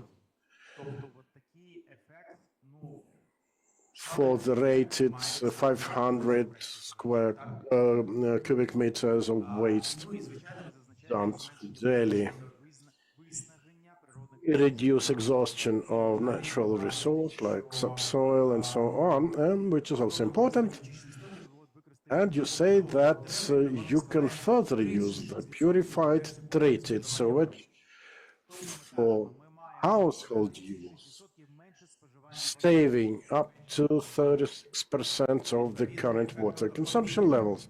So kind of double strike, less pollution, less consumption of resource, same water, because this is something that we really miss, and we are still trailing behind the EU in terms of the quality water consumed per capita. Yes, we do understand that there is no clear-cut IRR or other such factor to mention, unlike previous cases, but there is a very serious environmental impact. Yeah, a sizable environmental one, and some even economy can be reached through reduced consumption of initial water. Yeah, quite a nice example. Less water initially consumed also mean more money saved. So are you actually ready to go on? You showed the breakdown of funds, own funds 51%, GZ grant and loan facility 29%. Would you be ready to continue with same financial setup? Yeah, when we were working on our designing the project, we also thought about potentially scaling it up to match the pace of company development. So we do have plans to go bigger. Okay, thank you, thank you. Anatoly Radivilo Moloko, dairy processing plants, and the improved sewage treatment plant facilities. Thank you. Our colleagues, why I am nagging you with the question, are you ready to continue like that? Because we have 4 projects in this panel, and just a ballpark figure of some 400 similar projects expected across the country. From here, the question as to whether companies will be ready to continue, you are going to serve as an example with your model. Thank you. Now, Vitaly Yerokhin, improved efficiency of manufacturing process, the Zhytomyr cardboard factory. Yeah, hi everyone. Thank you for having me. Hope you can hear me now. Again, very big thanks. We are just starting our cooperation with the GZ. We are fresh through the initial application phase and approaching the stage of signing the grant agreement. Now, a couple of words about my industry. This cardboard factory is one of the biggest ones in the oblast. They work with cellulose pulp to produce paper and corrugated cardboard, packaging materials for foodstuffs, including the cartons for eggs. We're among the biggest egg carton producers, not just in Ukraine, but maybe also across the whole Europe. To give you a bit more information regarding our factory, our mission, our vision is about environmentally responsible treatments of every production phase. The whole production cycle is quite energy intensive, and it does require a lot of electricity and other energy resources. We need heat energy, so on. With the view of that, we had this project in mind. The project is aimed at improving energy performance of our paper mill. We want to modernize our equipment and related processes.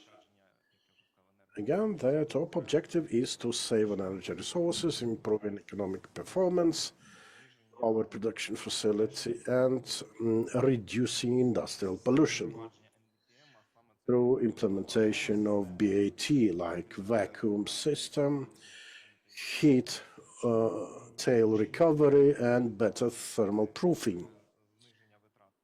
We want to reduce our energy costs.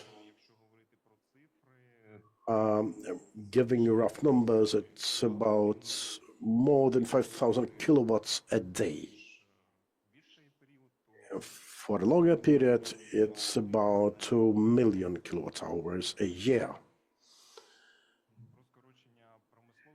Now, regarding the reduction of industrial pollution, as soon as we are through with our heat recovery system for the paper mill, and we intend to modernize our paper mill machinery to recover effectively the accumulated heat, and to also want to do the thermal proofing of the whole facility.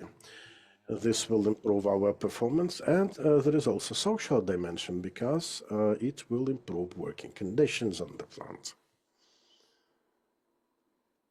Я хочу акцентуватися дещо на екологічних перевагах. Just to focus a bit more on environmental benefits of the project, Впровадження оптимізованої вакуумної системи. with optimized vacuum system, we will be able to reduce the load on our. Actually, we will replace our circular water pumps into turbo-ventilating equipment, which will save us 30% of the total power consumption. Quite a sizable figure for us. It will be felt by our company, and it even will be an improvement for the whole country in terms of heat recovery systems. Говоримо про закриття сушильної частини, We mean що дозволяє нам thermal insulation of the paper пара у нас виробляється на paper mill equipment. This will effectively reduce the amount of vapor we use to dry our paper, and for that we use wood chips fired burners.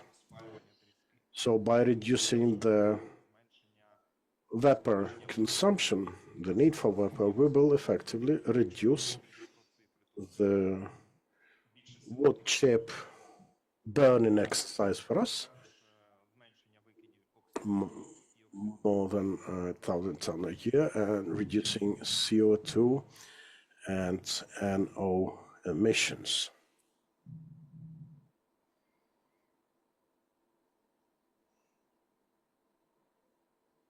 Ну, я ще трошки зупинюся про технологічні рішення. A couple of words regarding technological solutions. I wouldn't tag them as complete innovations because these have been the things already working at our other companies in Ukraine and elsewhere abroad. But still, we were able to copy the experience. The only problem we had was money, as usual. So this wasn't a completely new project to us. We would consider it even before the start of the full-scale invasion.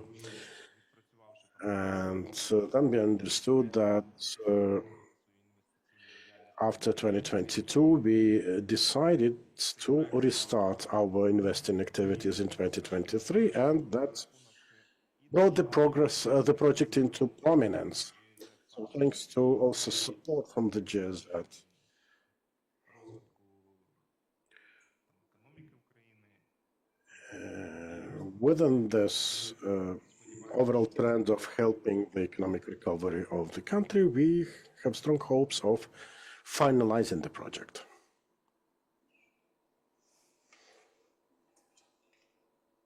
Ну, я хочу сказати, що за рахунок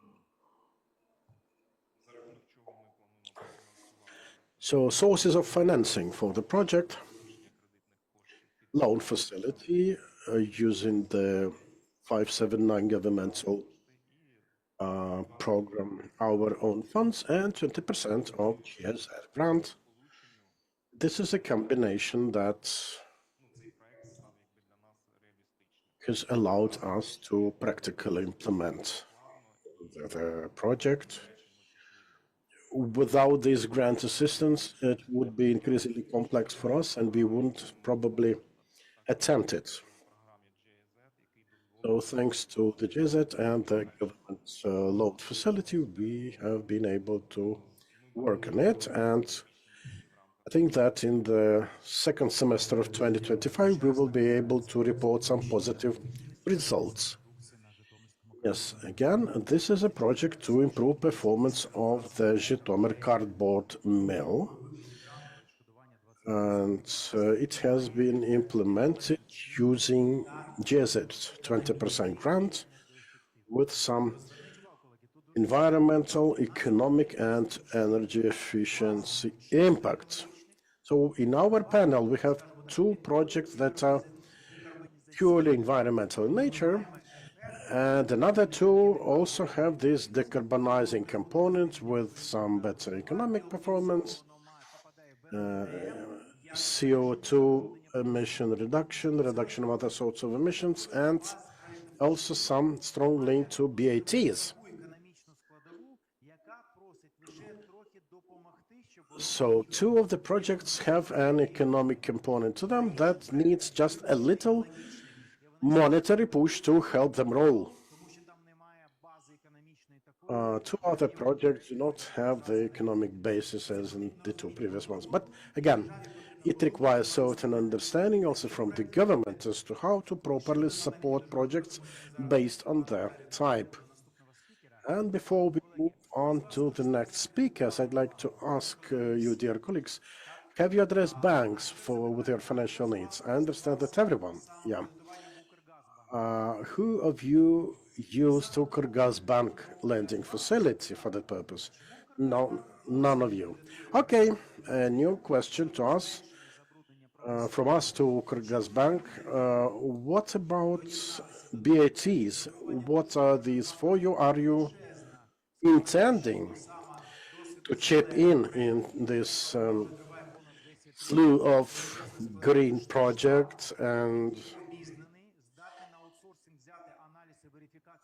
you have quite a sizable staff, a team able to analyze projects to see what kind of financing could be made available. And Ukrgazbank is a partner with the 579 program, because the previous speaker said that however good the grant is, without a loan facility, it wouldn't be a challenge to implement. So, dear Ukrgazbank representative, what is your offer to BIT-minded projects, alternative energy power related projects? Welcome, Alexei Savin, the person from Ukrgazbank in the good knowledge of the topic. Yeah, thank you. An avalanche of questions. I hope only I can remember all of them. But let's start from the beginning. Actually, projects related to reduced industrial emissions, we have them for the total cost of more than 3 billion hryvnias. Still a negligible number in my view, because, well, we call ourselves an environmental bank of Ukraine, with the thorough experience of such projects for the past 8 years, totaling more than 45 billion hryvnias. From here, 3 billion is less impressive indeed. But here's the question: why some companies can work to reduce the industrial emissions, or think about BATs? Actually, first of all, I'd like to mention the thing that unfortunately isn't of primary importance for everyone in Ukraine. It's about the image, corporate image of it. Because a company with minimum emissions, air, water, land, these companies tend to have better corporate image. They can get better loans and more attention from domestic, international lenders, and so on. For the 8 years of my communication with our customers, I can tell you, we've been dealing with practically minded people, and not a single company throughout the period would introduce something just for the sake of the corporate image. So all of them wanted certain economic benefits. And yes, we have exporters conscious of how their products are and have to be accepted in Europe, with good understanding what needs to be done for that. But still, it is about money. It's about turnovers, about profit margin. So money is there. And then the second option is about reduced payments, whether it's about taxes or maybe some sanctions, fees, and so on. Again, if we have a project for 62 million hryvnias, and the economic benefit is like in the range of 32,000 hryvnias, definitely it won't keep the company director awake at night. Maybe the economic repercussions have to be closer to those in Europe for companies to be suddenly mindful of the aftermath. If we speak about, say, taxes to be collected from a big company, which is a major polluter, then probably there should be some incentive of having some of the tax returned to the company to develop, to improve, to innovate. And companies will decide what mechanism works better. If the company has a project of certain duration, then time will also talk. And for those exclusively relying on grants, there will be no incentive related to saving money and having less exposure to inflation, for example. But anyway, projects with better economic returns is always more successful.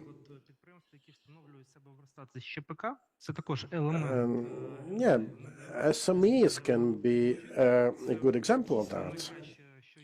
Say, one BAT solution for an SME could be some sort of machinery with digitized management, which optimizes costs, raw materials, their consumption, and so on. It can be regarded indeed as a BAT for the SME in question.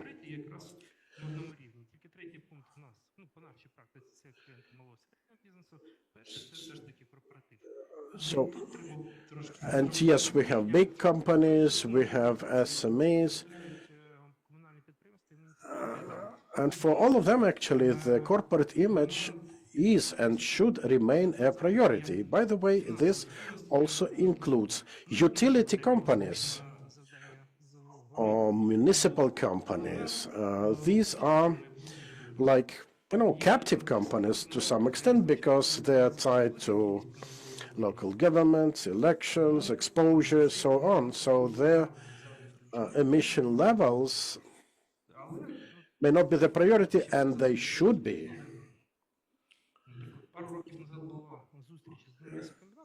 A couple of years ago, we had a meeting with a meat factory from the central part of the country, and they said that they had some water pollution. They also mentioned that they wanted some sort of preferential loan facility for them because they had in mind to go onto the European market. Unfortunately, at the time, there was no such option as this grant facility from GIZ. And at that time, this meat plant needed at least 3 million euro worth of support, definitely beyond the capacity of any grantor. Ultimately, from what I remember, they said that it would be still cheaper for them to continue paying for their water pollution. Think of some thousands of hryvnias a month versus a tremendous loan burden. And actually, back in 2021, we had quite a large pool of big companies, metal processing, energy-intensive ones that we could serve. And unfortunately, as painful as it sounds, we had companies from Mariupol, the metal plants from there. That's, Чи він you know. виходить з вашої тези, що Okay, використання just a question to you. Am I right to understand that тільки суб'єкти приватної BATs can be available not just to private companies, but also to municipal or utility enterprises who are also polluting ones? економічних аргументів, а з точки зору політичної Well, there can be political will engaged to help them adopt BATs, to make them an example for others, to become trailblazers. Yeah, okay. Okay, then another question. Now you say you have energy efficiency related projects according to 579 loan facility. Okay, do you have any project within 579 program to implement BATs? Yes, potentially, yes. Well, we have a technical team to calculate the details of any project, but there is no specific calculation for BATs. So there is no separate, clean BAT component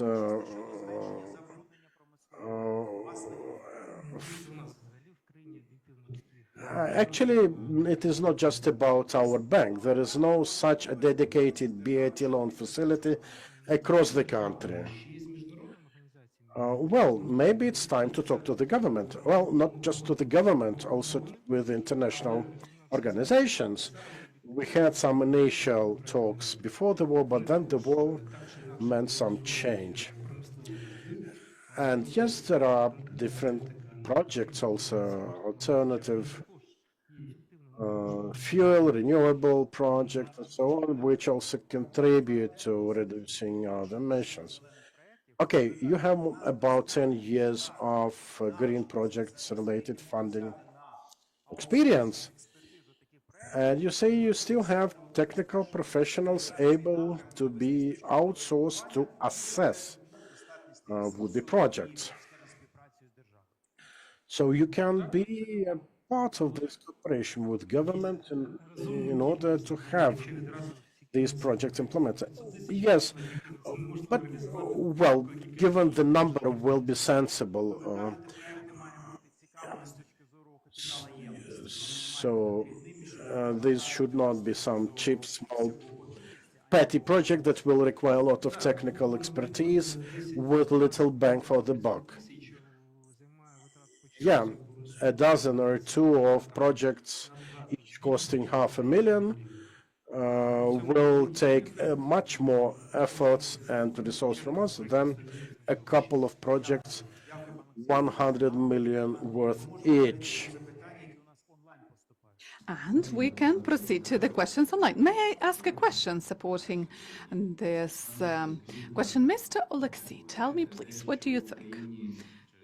In Ukraine, they passed the law on integrated prevention of industrial pollution, and currently the enterprises in a certain period of time would need to comply with the ecological norms. Will this stimulate the market as regards provision of certain programs from the Ukrainian banks? Well, have a look. Demand creates offer. If there is interest in that, for sure. But I see greater results in terms of CBAM rather than a carbon border adjustment mechanism.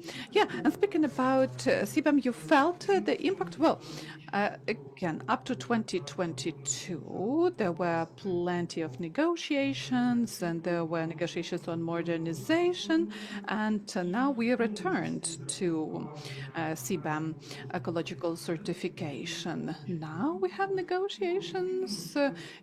Objectively, we can say this is like selling quotas, so trading quotas we don't yet have in Ukraine. Okay, then to continue with the trend set out by Mr. Andrei, banks are thinking money-wise. What's your feeling? At the very beginning of the reform, with the transitional period and the deadlines as regards introducing BAT. Is this a message for enterprises today that will lead to the situation when they launch this process of looking for funding, of implementing projects? Or you believe that the key incentive here would be other approaches like taxation that would urge businesses to become greener. So what can actually lead us to the situation when we are not at the same level in 5 years? Okay, let me go back to what I was mentioning. Reputation matters, first of all, but we need to go back to the fact that plenty of economy is destroyed. We need to rebuild it, to restore it, and we don't need to restore it to the obsolete level it used to be at 5 years ago. We need to create technological economy this time. So we are hopeful that the war will be over and the reconstruction programs will be involving money, and we need to use that money to actually employ the newest technologies. Yeah, but the state won't rebuild and reconstruct the private enterprises. Okay, but there is 578 program, and they will be helping private businesses. Okay, so you mean the subsidized loans then, not the direct support? Yeah, through loans, through decreasing the tax rates, through creating free economic zones. Yep, there will be influence of the state. Mr. Alexei, thank you. Now I have a question. Mr. Andrei, do we have questions from the room and then online questions? Okay. Mr. Andrei says that we can see the room. So the questions from the room first. So we saw your question first, then you go second, and you go third. The microphone, please. And introduce yourself. Hello, Irina Chernys, Civil Society Organization, Save Dnipro. I have a question to Mr. Roman, but at first one reflection, if I may. You are saying a lot that enterprises in their environmental programs don't have the return on investment, but I want to mention that in our country, we don't take into account the influence of the contaminated environment on health of the population and capacity of work of population. And we have intensive migration and demographic crisis. So actually here we speak about shifting the responsibility from enterprises to shifting this responsibility to the state, which is why we are trying to do something and implement best available techniques as well as other steps. But I have a question to Mr. Roman. The question is as follows. What kind of reconstruction did you employ? What you've improved in this sewage facilities? And did you do that in order to actually comply with some requirements or just introduce BAT? And the question, whether in the course of this ecologization, you've installed monitoring systems to control the emission levels and to understand the real impact this would have, because we understand that without control, without proper monitoring, we can't be speaking about anything else here. And yet another comment as regards incentives and stimuli we speak about today a lot. Mr. Alexei can confirm that in 579 program there are requirements of international donors that are also part of funding of this program, not just from the state budget and not just Ukrainian state funds this. As regards requirements to implement ESG, and one of its part would be ecological impact, environmental impact. So you are going greener and you get the preferable conditions. And today's panel confirms that. And through these mechanisms, we can clearly demonstrate that we shall not be expecting just the state and citizens to be responsible for this. Let me comment on, dear colleagues, I'm sorry. We are going to give the floor at the end, but at first, let's answer the question. Thank you for this question. Our enterprise, as I was already mentioning, is currently at the stage of implementing all this works, and our project stipulates for complete replacement of the gas pipes, gas purification units of the furnaces. We are installing the new technological filters, which for sure comply with, I believe, item or clause 87 of the BAT approach. And we are also, before working with BAT, we had an intent to have the ecological monitoring system in place that will ensure ongoing tracking of the emission levels and will give us information whether the gas purification unit works efficiently. And that way we'll have an opportunity to register this data and analyze this data appropriately and make some informed decisions to fine-tune the system. Thank you for your question, dear colleagues. Next question.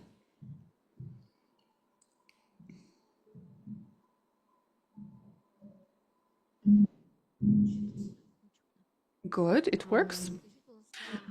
Tell me, please,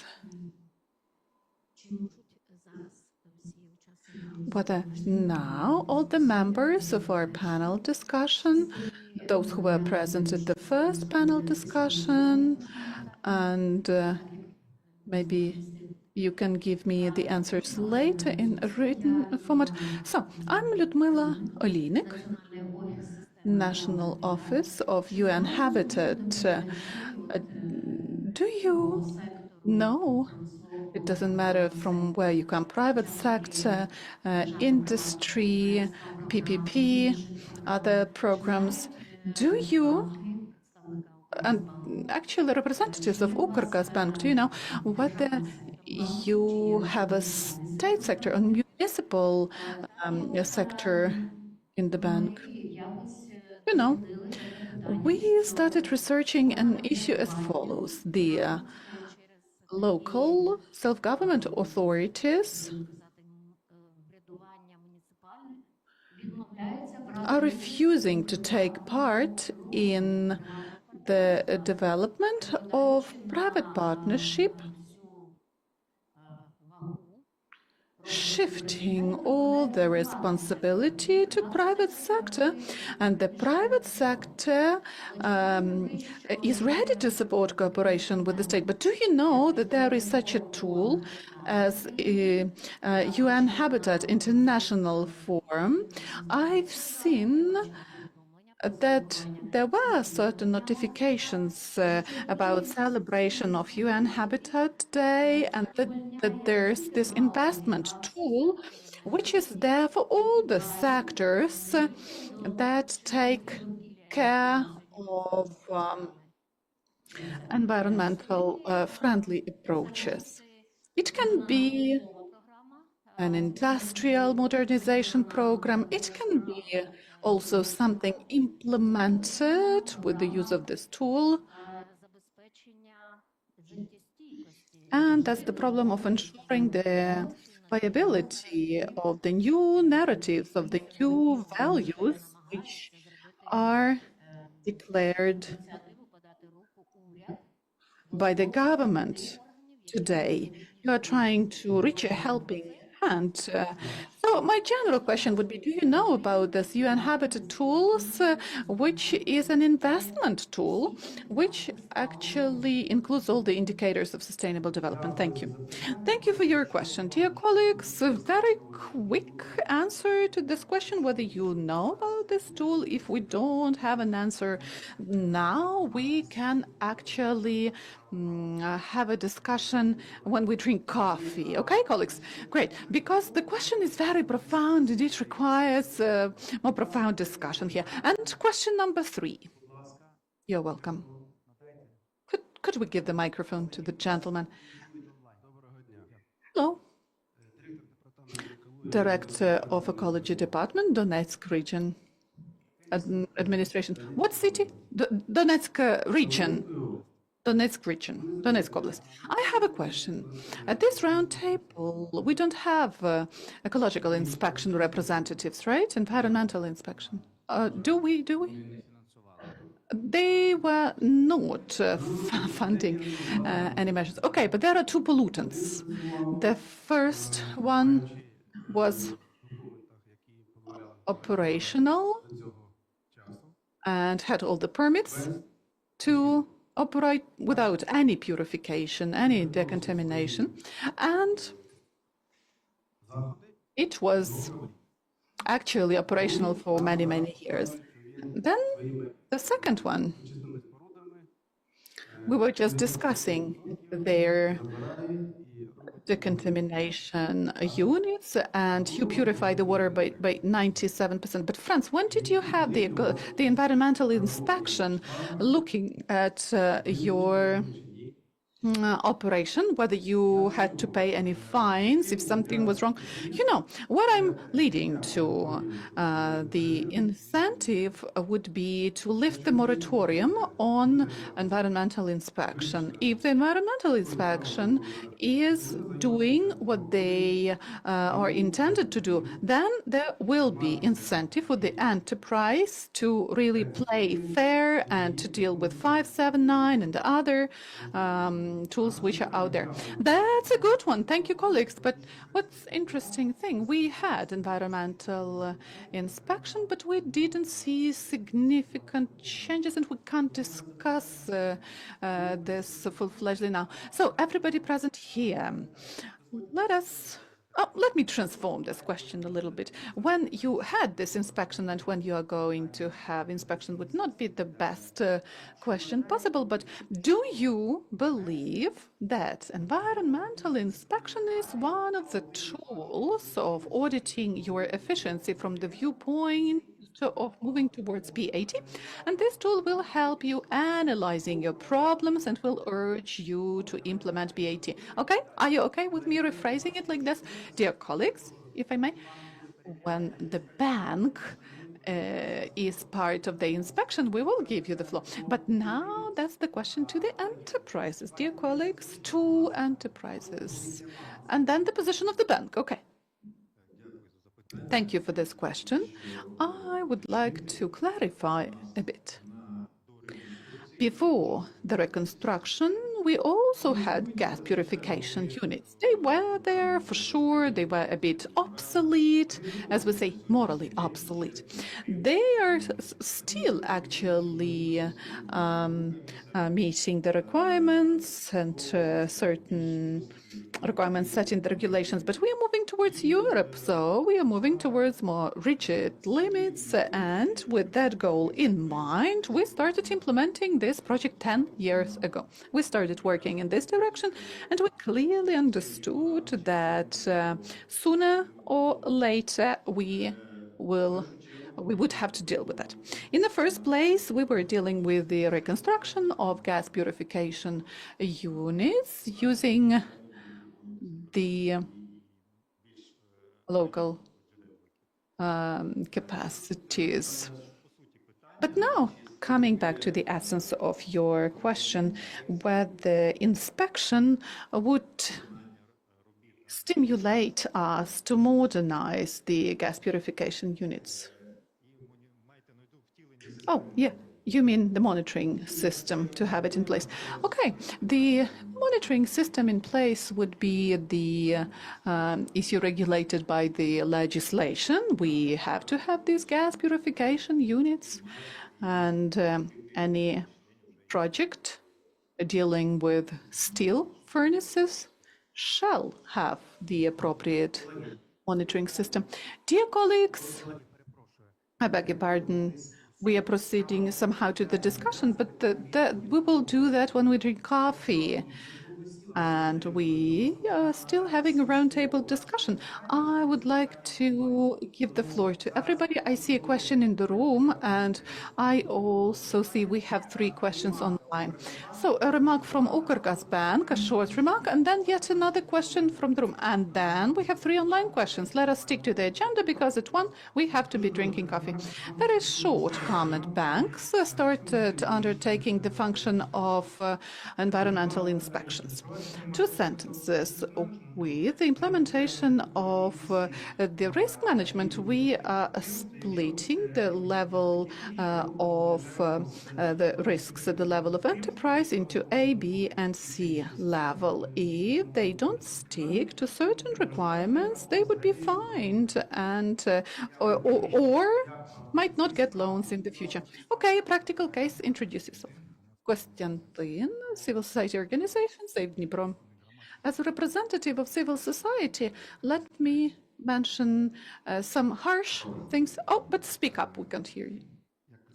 Yeah, as a representative of the civil society, I can be a bit more harsh. So, if some alien from Mars come to us today and listens to us, they would have the impression that really we lack some stimuli here for business to get modernized, that businesses need to be urged to modernization. But I would like to draw your attention to the fact that political will is there. It's there in the law which was passed, because actually the eco-modernization was mentioned there within the time frame of 7 years, and maybe not everybody understands that enterprises, after they get the integrated permit, would have 7 years in order to fulfill these requirements. And I don't see the need in any other stimuli. This is a direct sanction. We shall not be hiding this norm behind the political correct approach. The question is whether the sanction could be used by the state against those enterprises that do not meet the requirements of the integrated permit system. Because now we have examples when certain enterprises are not actually meeting the requirements of emissions to the atmospheric air, but the state is not applying any sanctions against them. So this is the key question of this from. May I ask a question? Based on your experience, what the state shall be using is dictated by the law. But whether the state can and will be doing this, what's your question? Based on my experience, we are not... Well, Ukraine does not stick to all the requirements which are out there, meaning sometimes we fail to do what the legislation says, and there are certain enterprises, they don't meet these requirements, don't fulfill them. Okay, if we don't start the discussion about the stimuli, we will meet each other in 7 years, and we would understand that the law was declarative and the state was not enforcing the law, and no sanctions were used, which is why we are having a discussion what to do in order to incentivize the enterprises to stick and to the law. Do you agree that that's the essence of this discussion? I agree that we need to start enforcing the law. Okay, we'll have a separate roundtable discussion about that. Thank you so much. And dear colleagues, we are going to proceed to online questions. Oh, we still have one in the room. Доброго дня всім. Hello, everyone. I would like to clarify one thing. Is there a mechanism of reimbursing the taxes paid? Business owners are investing a lot of money, millions, dozens of millions, and in what way these taxes are going to be reflected in the accounting documents? So maybe this would help incentivizing. Good. This is the responsibility of the state for the taxes that were paid.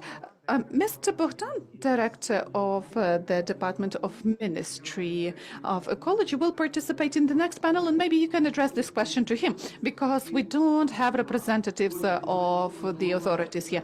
Let us proceed to online questions. When are we going to have the high-quality reform of the state inspection? Okay, we are saying when the inspection will come up to the enterprises to check whether the law is enforced, but actually online representatives, participants are asking us when we are going to have the reform of this inspection. Okay, I'm not addressing this to speakers because this is the question to the authorities. Maybe that's not really relevant now. The next one. The environmental tax rate increase will lead to huge tax burden. What about increasing the level of respecting the environmental values? I believe actually we need to address the Ministry of Ecology and Natural Resources. You know, colleagues, you're right. We can create a lot of tools, but if we don't communicate with the enterprises on a daily basis, with the businesses, with the civil society, with the owners of polluting industries, it won't be implemented and enforced. Really, we need to be speaking about awareness raising, mindset changes. And question to Andriy Hunko. Mr. Andriy, have you heard about method of gasification of solid organic waste? What's your opinion as regards implementing this technology in Ukraine? It was mentioned. That's the question to Andriy Hunko? Yes, black on white. Yeah, thanks. Thank you for this question. I don't know who asked it, actually. Recently, we had a discussion with one enterprise in Ukraine that produces, as they see it,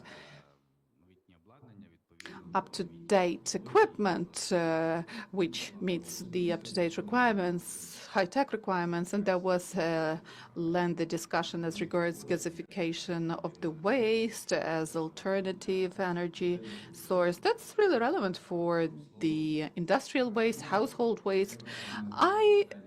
I know why they asked me this question. So let me tell you that we need to look into the technical manuals of BAT for every industry and look for this technology, whether it's out there.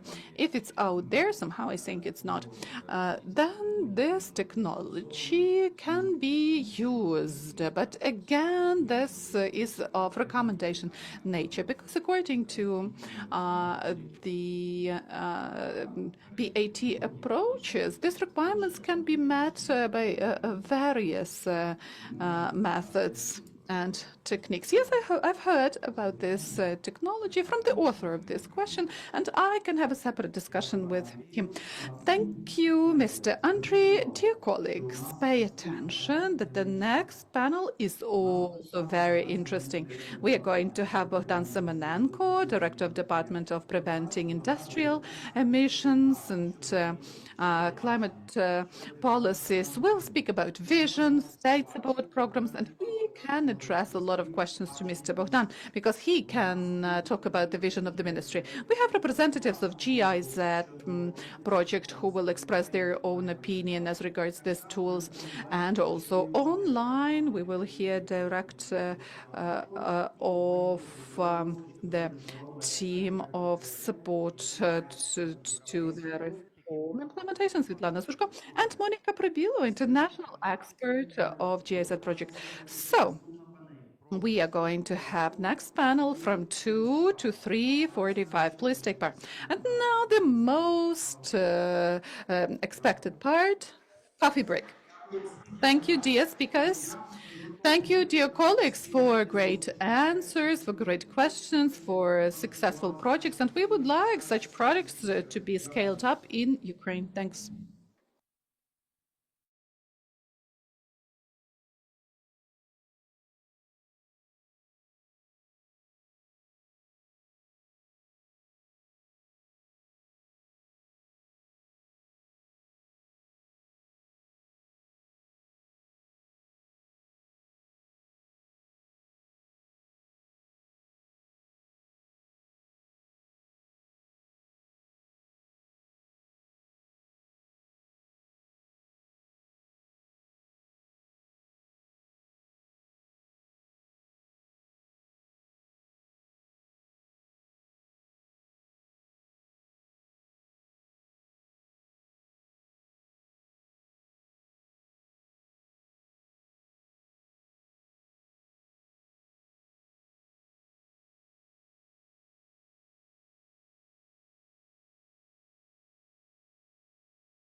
і панелі і дискусії на ній.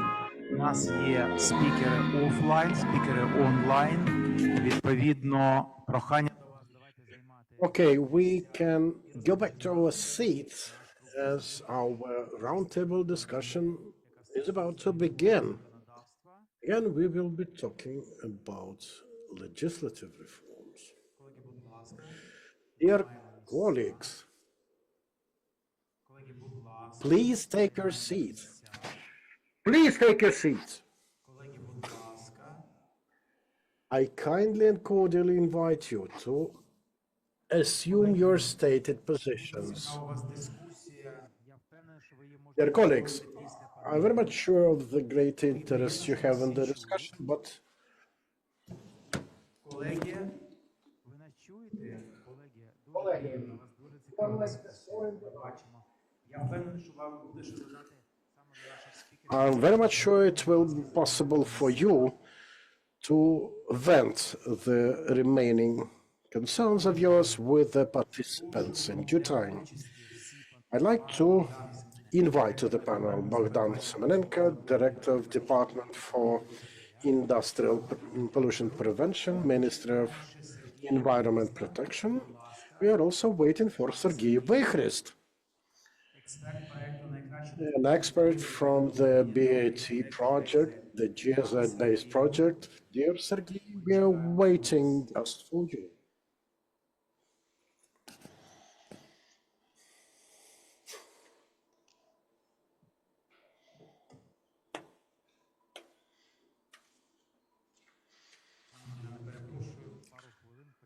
I'm truly sorry, Bogdan. We're still waiting for the second expert to join us. And we have two more experts online. Svetlana Sushko, Acting Director of the Reform Support Team at Ministry, and Monika Pribilova, an international expert of the GSZ-based BAT project. Thank you, dear Sergei, for finding time for us. You can safely leave your bag elsewhere. Ah, this is a promo. This is merchandise promotion. Okay. Пане Сергію, дякую. Отже, колеги, сподіваюсь, So, всі наші експерти доєднані. Зараз ми colleagues, I hope we have all of the experts with us. онлайн. A pair of them offline, two of them online. And again, we also have the possibility for online participants to put their questions and report feedbacks. We will find time to respond, and we do expect engagement from the floor. It is really heartwarming to see people using their phones to memorialize the event. Now, Bogdan, you represent the department in charge of the industrial pollution-related policies.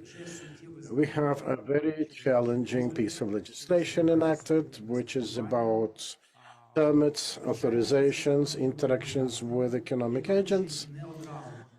There are certain specific things that may not be entirely clear if you just fleetingly familiarize yourself with the law. So from here, maybe better, stronger communication with businesses will allow for better integration of the legislation. So would you please enlighten us about all the aspects of this law, all the pitfalls, if any, and benefits of reform-related cooperation, procedural issues, if any. And then we will switch over to Sergei, one of the experts who has helped with the refinement of the legislative framework on the topic. And he will hopefully have some info regarding legislative innovations. Also, with previous panels, we had some additional questions to government authorities, and it would be nice to hear your comments on them as well. So, Bogdan, please. Yes. Good afternoon, everyone. Can I have my presentation on screen?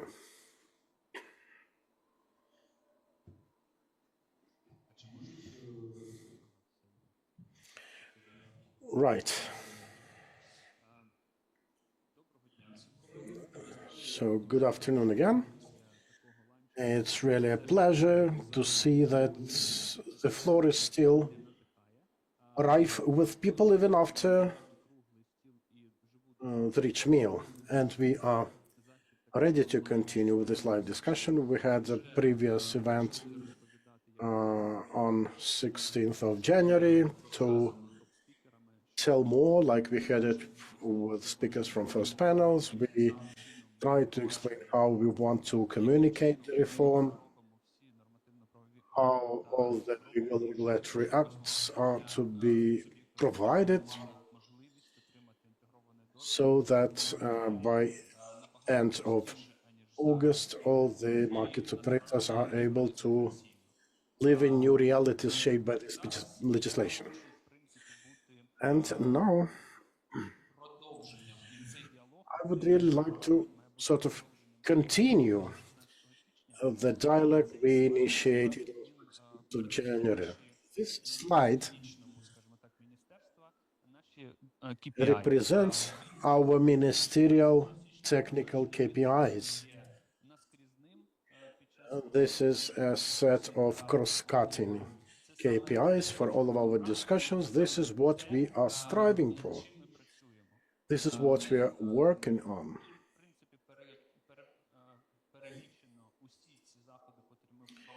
Actually, it lists all the measures envisaged within the new system, and I would like to stop briefly on each of them, like we had it on 16th of January. So first of all, foremost, it's the dialogue with businesses. There's a rather relevant thing for both the previous, the current system. It concerns how applications are to be filled out, supplied, how communication with competent authorities should go, all sorts of consultations we will be providing within the meaning of the registry. Actually, we've started this communication already. Whenever something happens, we basically gather roundtable discussion to tell you more, to provide you with clarifications, to prepare you, so that you have the full set of information and document when deciding when to apply for a permit, how to behave in given situations, and how to generally work with documents and prepare them. All of this will be digitized and made available online because we are living in the world where you simply cannot thrive any longer without digital technologies. On the other hand, they really simplify the lives of everyone. For you as well, because digital things make it unnecessary to have all those mountains of documents in paper form. So it will be a registry with cloud storage functionality, and it will be sitting in the system for you so that whenever an update is needed, you will be able to change everything on the fly. Now, with European integration in sight, we are transposing Directive 75, and we want to make it in consensual way, in agreement with our market operators, explaining them all the benefits of the new tool set. There's a window of opportunity now for you, and it allows tweaking the system, getting rid of all the hiccups there to make it better and more suited to the needs. Yes, we spent 5 years to adopt this law. I would discuss with you whether it is too long or too short, because even in the EU, Some similar initiatives would take many more years with lots of discussions and deliberations. It even can be seen and felt in the CBAM-related reform. Now, we have a deregulation and integrated approach. We are simplifying the whole system, coming down from 3 initial permits to the one environmental permit. Victoria mentioned the deregulation efforts. We want the wide public a better access to digitized, most up-to-date information to enable discussions and debate. We want market operators to have it easier, whether they will be applying documents or communicating with the ministry, the oversight authorities. So these are the KPIs we have set for ourselves, and throughout the reform, we will continue implementing them. Surely many more things remain to be done. There are also challenges in place.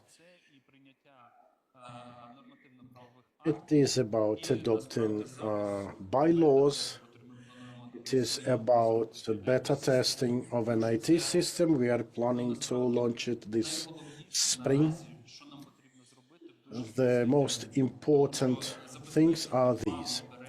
We want to do it in shortest possible terms to enable you as competent authority representatives, as public representatives to have it. We want to offer everyone involved this opportunity of beta testing the system, and we will be looking for your feedbacks so that by August we are complete. We are done with all the preparatory phase. And yes, we will have to translate BAT-related documents.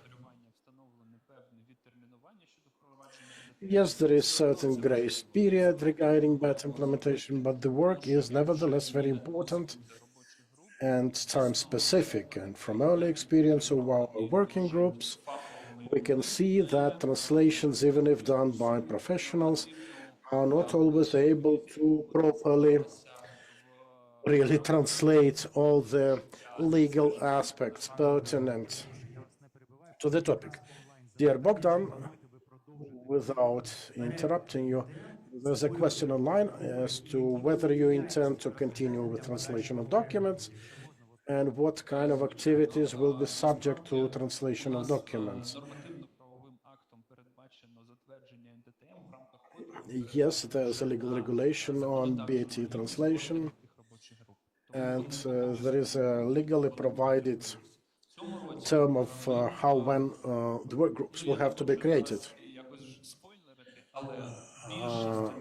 Without giving you out too much information, I can tell you that most of the documents will be translated already this year, and they will be made available to work groups for joint work. We are also counting on professional associations, on international technical assistance. They will help us to translate the documents. So our further plans include setting up work groups and approving the final terminology glossary.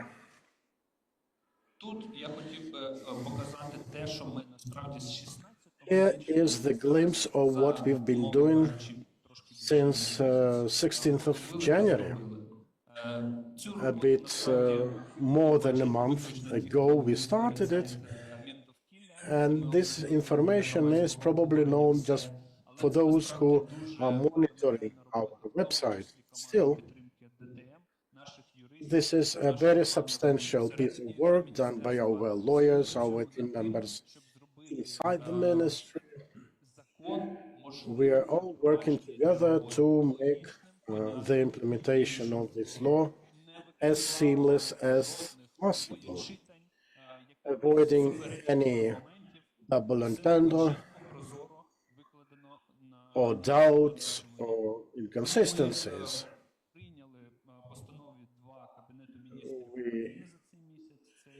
We have two cabinet resolutions adopted this month to approve the procedure of designing and approving the conclusions of BAT. Кабінет міністрів і, я думаю, найближчим часом прийме про затвердження порядку організації та проведення There's another resolution regarding public debates on the matter. проект постанови, котрий насправді був дуже A very important скажімо так, draft regulation. конструктивний був дуже діалог з органами It was preceded by a very constructive dialogue with other government authorities and stakeholders during the reconciliation meetings.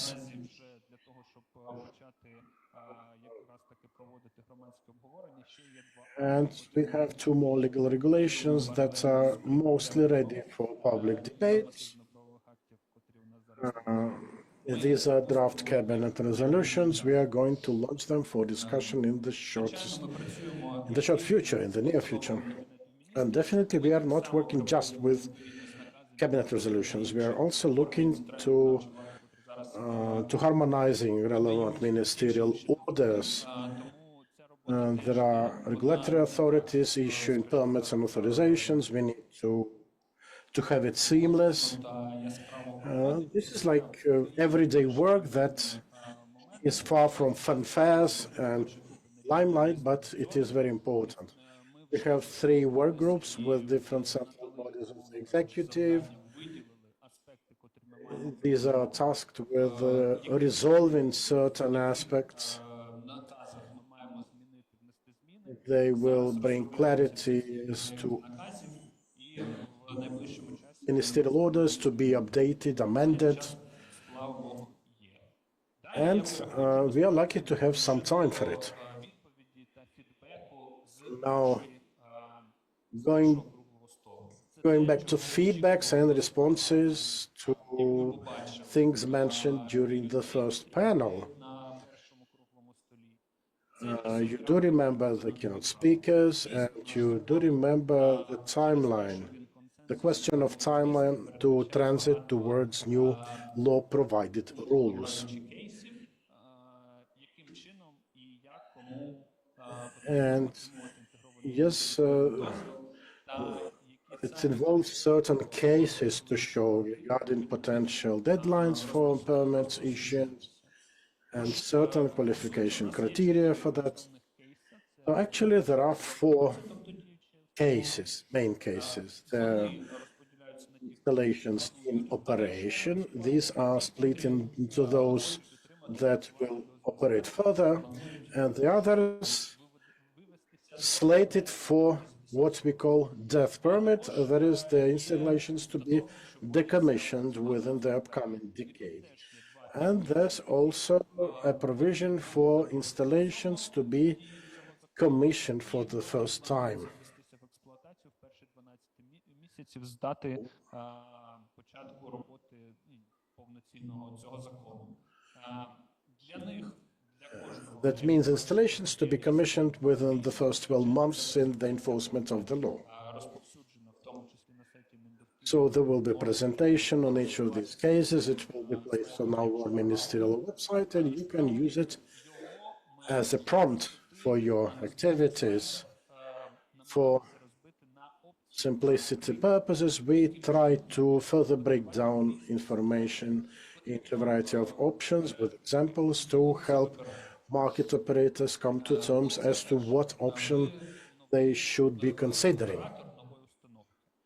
So suppose you are an operator of new installation and you intend to have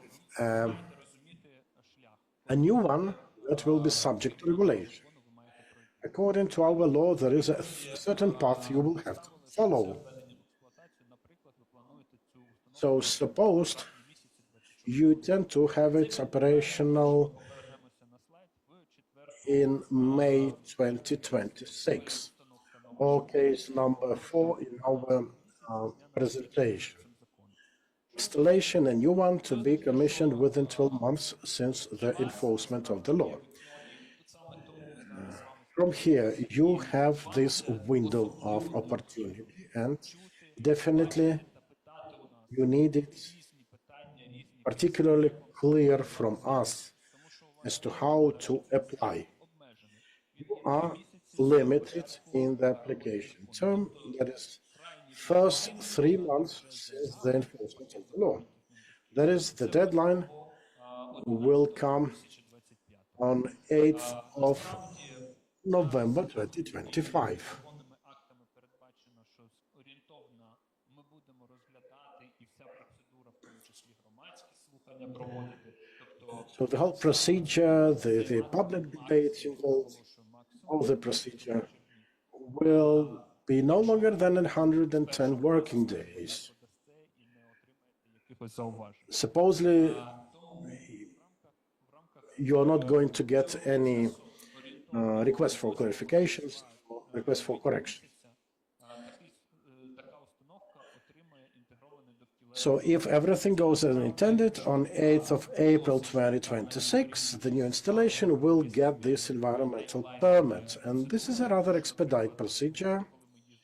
If we compare it with some EU member states, I do remember our visit with the project to Czech Republic, and they had the duration of 180 something days. Meanwhile, we have just 110. This allows us to improve performance that way. Буде інтегрований довкілевий дозвіл. And ideally, by the beginning of the commissioning date, you will be provided with all the necessary documents. Another option is when you are an operator of an existing installation Наприклад, в травні 26-го року. with one of permits for that installation about to expire in May 2026.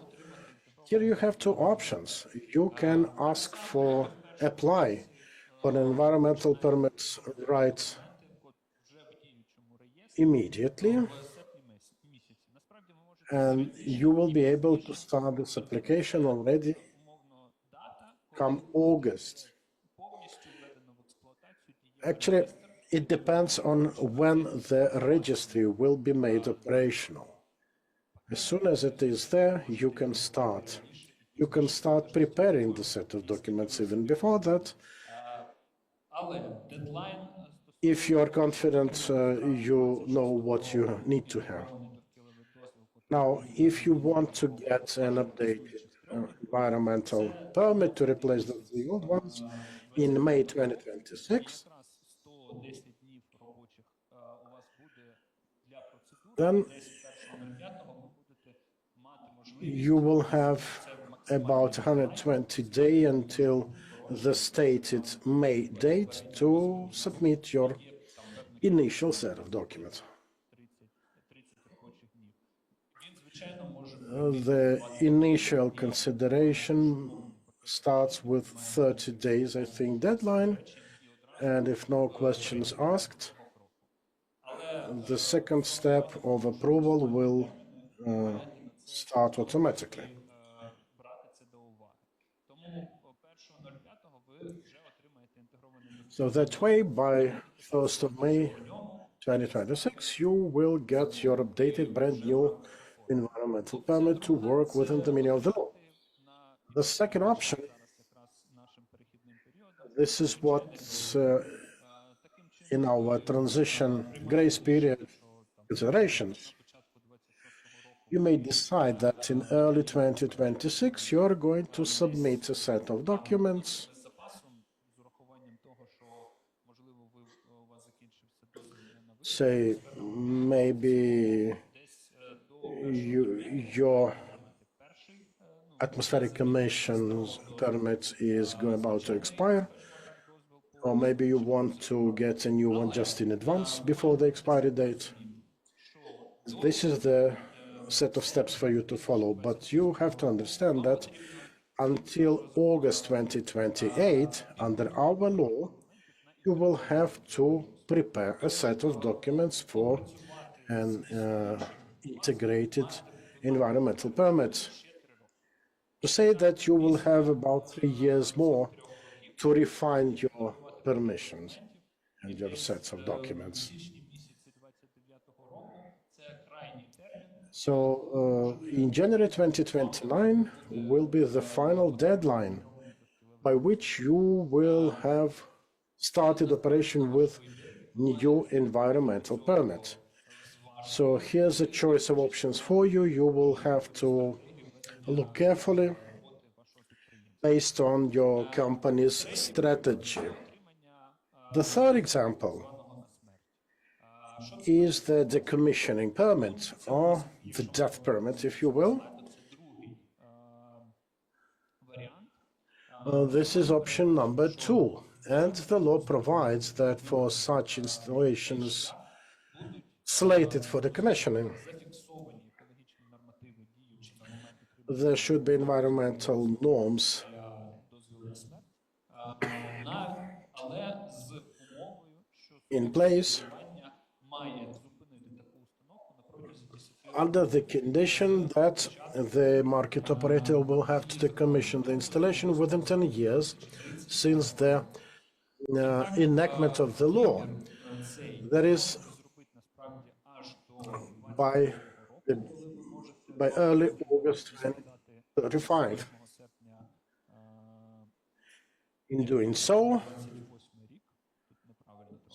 sorry, there should be 2028. Подати There's a mistake here. інтегрований довкіловий дозвіл. І до So by 2028, you will have to provide a set of document to apply for the integrated environmental permit.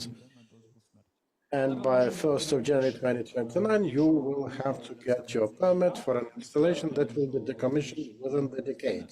ви можете хоч 8 серпня 2025, як тут сказано, And really, if you are quite sure about the fate of the installation, you can start applying for that permit already in 2025. зараз в діючій The most complex case is for operators of existing installations вважаєте, що ваші whenever установки в рамках існуючих you think that there are 3 installations working with air pollution limitation permits, water usage permits, and so on. інтегрованих And for some reason, you want to get 3 different integrated environmental permits, or maybe 2 of them. установки, наприклад, які To me, let's say ремонтні або ще інші, one type of installations in repair shops will have котрі передбачені just an ordinary permit under the legislation, not an integrated one. наприклад, там The remaining 2 installations, like CHPs, for example, units, смерті, will be decommissioned інтегрований звичайний довкіловий дозвіл, бо він and just a standard environmental permit for some third type of equipment. знову ж таки довідник, яким чином, And here is an advisory for you, якщо ви хочете секторальний дозвіл отримати, how to act in this situation. If you are willing to have a sectoral level permit, ви маєте відокремити від інших дозволів, you will have to separate the installation from remaining permits. You will have to prepare relevant documents so that з документами you will be able to supply the relevant set of document by the specified date of 2028. The key rule here дозвіл, котрий покриває ту частину is that installation will have to have another permit та ту частину covering operations, covering the installation that will be beyond the integrated environmental permit. котрі The key rule here is that хоч якийсь дозвіл. each of the installations will need to have at least some sort of permit. 29-го ви отримаєте So you will get the permit for the special use of all this waste up to 2029. You will get permit for emissions into atmospheric air, the integrated permit, and the commissioning one. So within the framework of one environmental integrated permit, you can get per one installation covered by this permit and actually include the decommissioning permit for the other installation. And for all these purposes, you would send just one package of documents. So, these are the key things I wanted to highlight on the basis of the feedback I heard at the first roundtable discussion. And I strongly hope that it became clear at least a little bit. For sure, I'm ready to participate in Q&A session and have a fruitful dialogue in order to answer all the questions you might have. And if I don't know the answer right here, right now, I can give you the answer later in written format or answer you during the next offline or online session. Thank you, Mr. Bogdan. Dear colleagues, we are planning to work like this. We're going to have next speakers delivering their presentations, but Mr. Bogdan highlighted very systemic, profound reform. Maybe there are questions to Mr. Bogdan. Maybe let us first have this Q&A to Mr. Bogdan, and then we'll proceed to the next speakers. Yes, colleagues, I see two questions already. Raise your hands higher a little bit. Mr. Vladislav, you go first, then you, Mr. Serhiy. Hello, dear friends. Thank you so much. Very interesting presentation. Vladislav Antipov, Director General of CERNO, Head of the Ecological Committee of the Industrial Chamber, and just a common citizen of Ukraine. I remember several years ago, Mr. Serhiy was saying that everything would be great and the reform will not create new obstacles for business. It really happened so. Everything is happening that way. But my question is very simple. As of now, we understand that some things are already there, stipulated by the law, some are not. As of now, what procedures do you see where business might face obstacles with getting of the integrated permit? What we need to pay attention to right now, and to expect certain challenges in certain aspects to prepare ourselves right here, right now. Thank you. Okay, I can take that one. I believe Mr. Serhiy will answer as well. So, we strongly hope, and we are actually conducting these roundtable discussions to prepare for August not to have any challenges and problems. What we see, what we expect in terms of challenges, that's the definition of the installation. That's one of the sore points we would really like to investigate further in order to properly and systematically deliver the message to every operator that this installation would go separately, or no, don't even try having permits for this specific installation. And the proper functional IT system is a must, because we talk about it a lot, but that's a huge challenge for it to be really operational, for it not to be freezing out, stopping to operate, as some of the systems, unfortunately, and for it to be working really perfectly, as stipulated below. Thank you, Mr. Bogdan. Next question.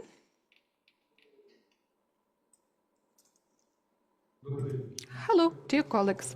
Vladislav Vornavsky, Interpipe Company. Question to Mr. Bogdan. Thank you in the first place for a very interesting presentation, very high quality schemes. I've seen a lot of new things there. I would be glad to get that one. But there are some examples related to the installations, like key and non-key areas of economic activity subject to BAT. For example, installation where the non-key area of activity is still subject to BAT. We need to get an integrated permit. And then, as far as I understand, we also need to get permit for the non-key operation of this unit. Okay, let me explain.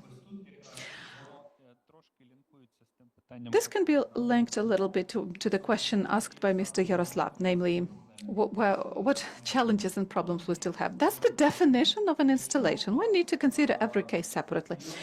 If the additional economic activity would be something separate, you can separately resort for obtainment of the integrated permit.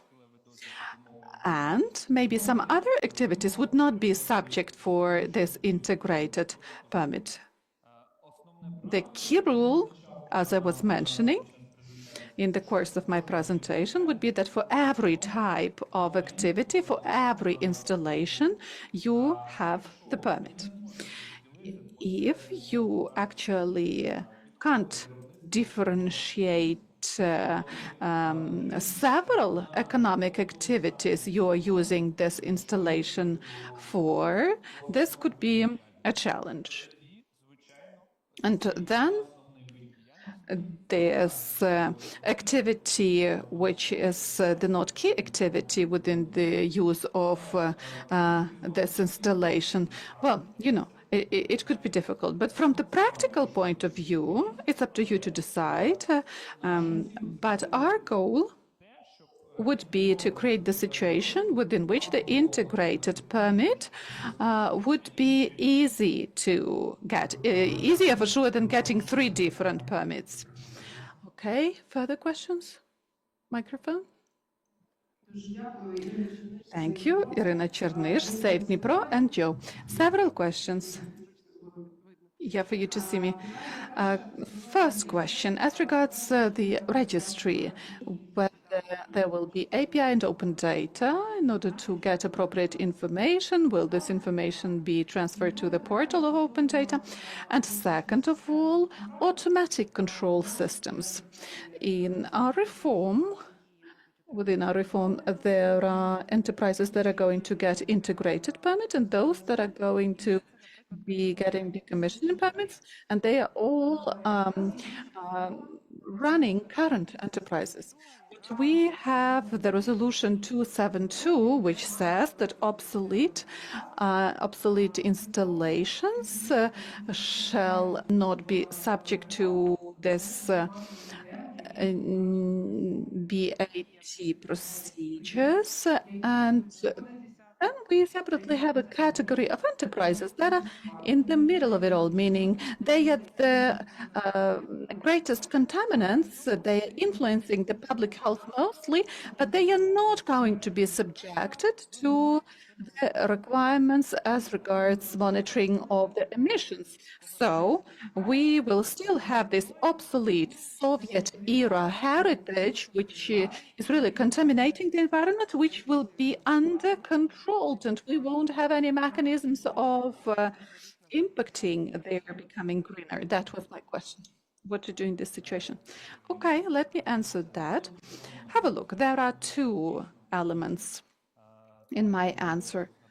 Right, this very resolution is controversial, but if to speak about the existing enterprises, when do we have all these requirements in place? 4 years after the martial law is over. Maybe Mr. Serhiy will correct me, but according to our plan, as soon as we introduce BAT, the SK will be mandatory.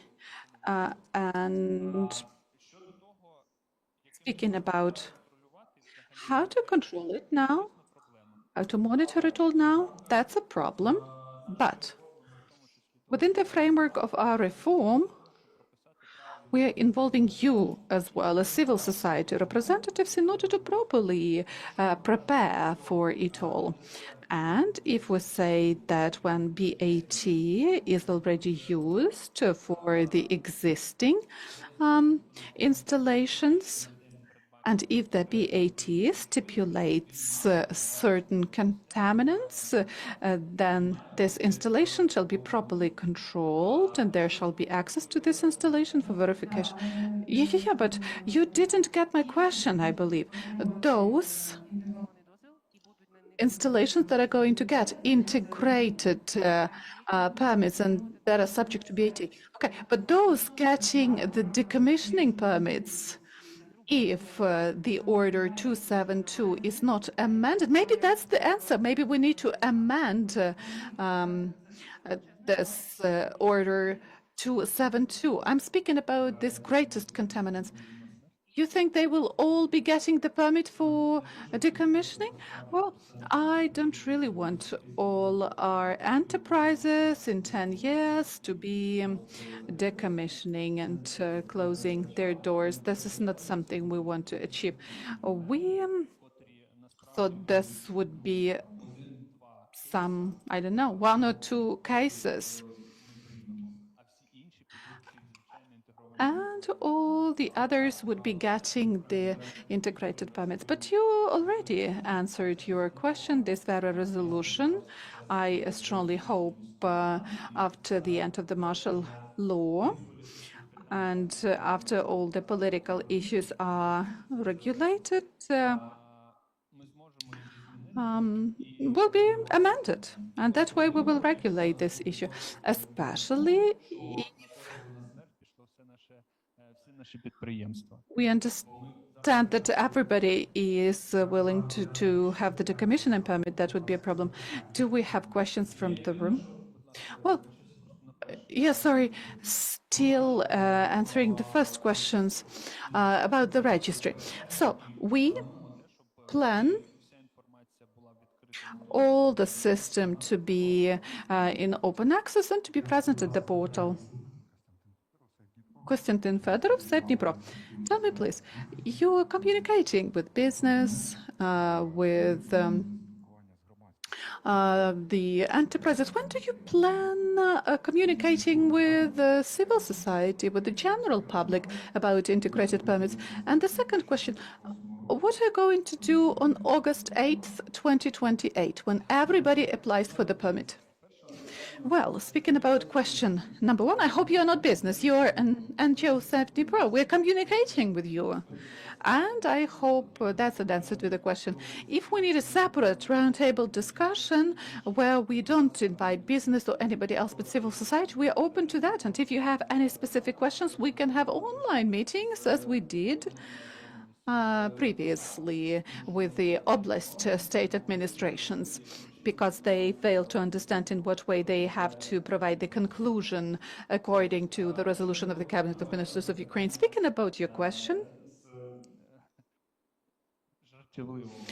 the one where you were half joking, I strongly hope that by 2028, even by 2026, we would have an IT system that would enable us working with all these applications very swiftly. And I strongly hope that business will select out of the options I've shown you, namely the option of the integrated permit, and they won't be delaying till the 8th of August 2028.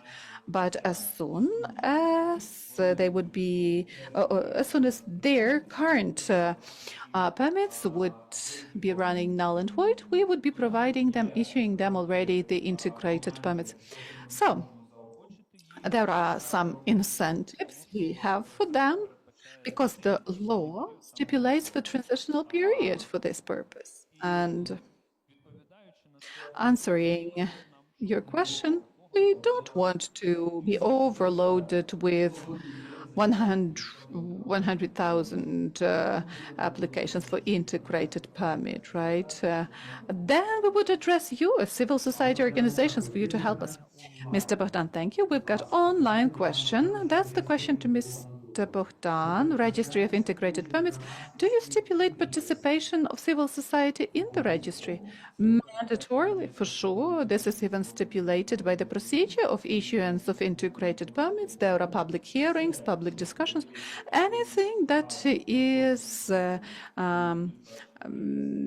being subject to issuance of permit, anybody can comment, provide any comments.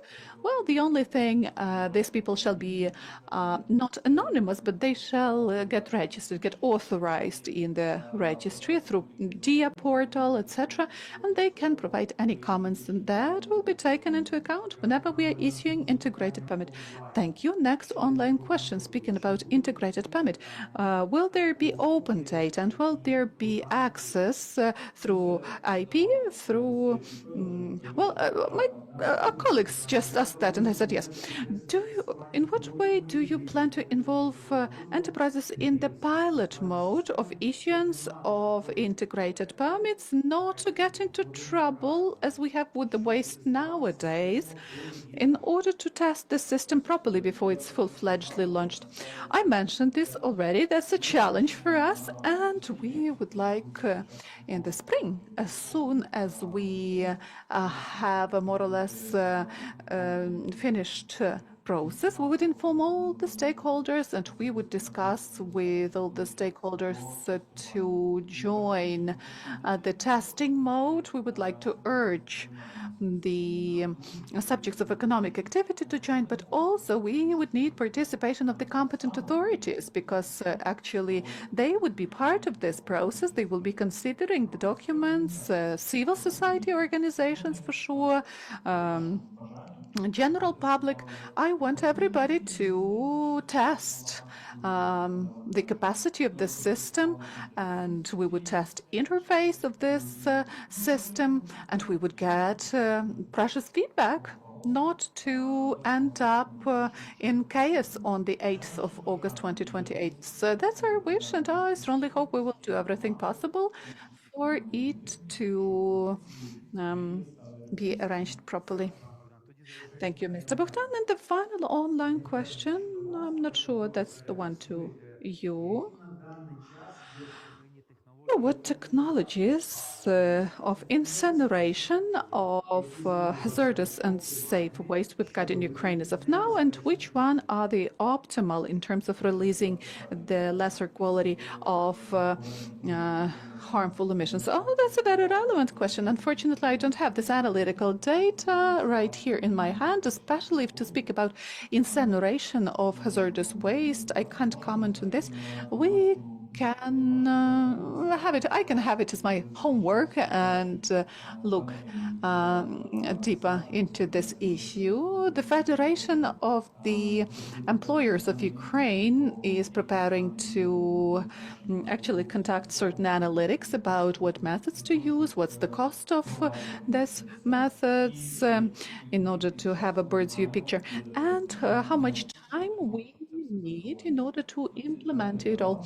We were sending this request to you at this meeting on Monday as well, and I strongly hope that within the framework of these activities we would be able to answer this question as well. Thank you, Mr. Bogdan. Thank you so much. Very interesting presentation. You provided answers to all the questions. Dear colleagues, we can continue asking our speakers online and offline, but that's going to be after we listen to two more presentations. Mr. Serhi, please emphasize your attention on those issues which were not covered by Mr. Bogdan. Some interesting things, some surprises for enterprises, something about the future, something interesting about this reform in terms of its implementation. Thank you. Hello, colleagues, once again. Well, based on our previous agreement, my task today was to act in the format of the State Emergency Service. If there are some unexpected questions, I'm here to answer those. And I didn't plan to have the whole presentation of my own, but I would like to highlight a few things, though. In the first place, as you know, we are supporting this reform at the expert technical level within the framework of the project, which is why we are investing maximum efforts in order to provide the support and assistance to the colleagues at the ministry. And we are in constant communication. So this is not that I'm ready to tell you something you didn't hear of, you know. I need to think very thoroughly what people from the ministry don't know from those things just we know. We are accompanying, supporting this process as planned. And sure, the first panel discussion, the head of the Ecological and Environmental Committee, Mr. Bondarenko, mentioned that unfortunately passing of the law required more time than expected. It took 5 years, and obviously, if the law was passed a bit earlier and didn't pass through that many hearings, the project would be more capable to allocate more time to develop the bylaws. Nevertheless, we have what we have. As far as I understand, management of the project did its best for the project to be supporting the reform for the time period possible, which is why the project is being implemented more than planned at first. That's one thing. Then, second of all, as far as we are supporting this process, we were supporting not just the process of development of the law, but we are now supporting the process of developing of the bylaws. Some of these regulatory documents are being developed by experts who are involved into implementation of the project. Some regulatory acts are being developed by colleagues from the ministry, and later on we look at those to have some final touch. We have proper consultations with the stakeholders. We are arranging events, including this one, a high-quality event, and we are trying to be really kicked into the process and help a lot. Let me highlight several things, though. Well, 3 things I would like to draw your attention to. They were already mentioned to a certain extent, but as far as there's plenty of information, you missed that somehow. I absolutely agree with Mr. Bohdan in the sense that one of, how to put it right, one of the challenges for the operators of installations would be to have the notion of an installation. And here I would like to draw attention to the Article 1 of the law, which stipulates what the installation is. Please read thoroughly what is the definition contained in the law. And the term installation is used in very versatile contexts, and sometimes we are abandoning the definition contained in the law. So, in this context, the notion installation was used differently before we got the best available techniques approach. But generally, the term installation was more about some specific technical unit, some unit of technical equipment. And that's the point of confusion, because whenever we are getting questions, we see that people are confused about what installation means and in what way it is defined. So if we look at it as the piece of equipment without any understanding of the broader context, without any without an account of the context of the economic activity, that would not make sense. And also, I would like to highlight here that the law clearly stipulates, and that was the proposal of the ministry, and it was supported by the committee when we were still working on the draft law. It was clearly mentioned that the operators of the installations can be getting consultations from the permit authority, meaning you can be getting consultations on the essence of the application you are filing, meaning whenever you have a question whether you are properly defining an installation, and this would be namely the first sentences of the application where you describe in every detail what kind of technical equipment you're operating and in what way it all ensures your processes, what's the key area of economic activity, what's the auxiliary activities you are also implementing. So you if you're confused, you have a right to get consultations from the permit authority. Also, at the second panel, Mr. Andri wanted to highlight it and mention about trainings and workshops that are going to be offered. But we had such a heated discussions about taxation and who is running where that Mr. Andri didn't manage and lacked time to inform us about the trainings and workshops. But really, the project stipulates for arranging of appropriate trainings for all the stakeholders. We are working with the permit authority, and permit authority is also gaining certain experience in the course of implementing the basics of this reform. There's going to be a training program for business, for the general public, and it's going to be demand-driven, meaning we develop it. Oh, you wanted to add? That's great. That's great. Then the third thing I wanted to highlight, that's a bit of an answer to the question of Ms. Irina. Please pay attention. The law says about the registry, and there's this article that mentions information sharing with public. There's yet another functionality in the registry to get registered and be getting emails with notifications. That's something very important as well.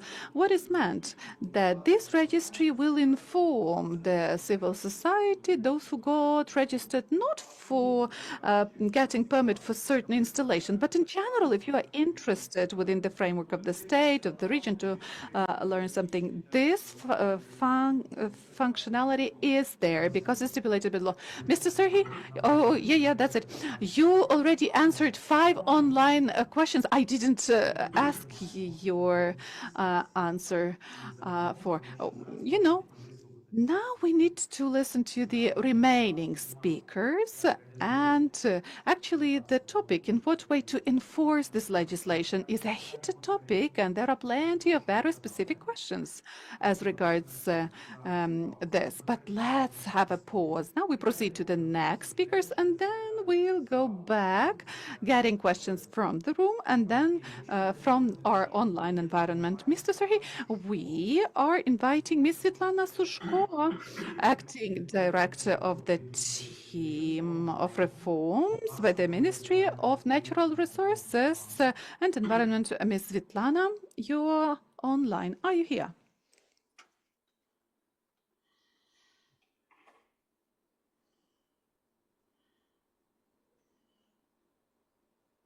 Колеги, вітаю. Мене вже вімкнули. Am I already connected, dear colleagues? Hi. Yes, we can hear you. Cannot see you yet, but the voice from the skies, from heavens. Can you confirm you are Svetlana? Yes, I am. I'm still waiting for a picture of mine on screen. But we can already hear you, so let us try to see on video if possible.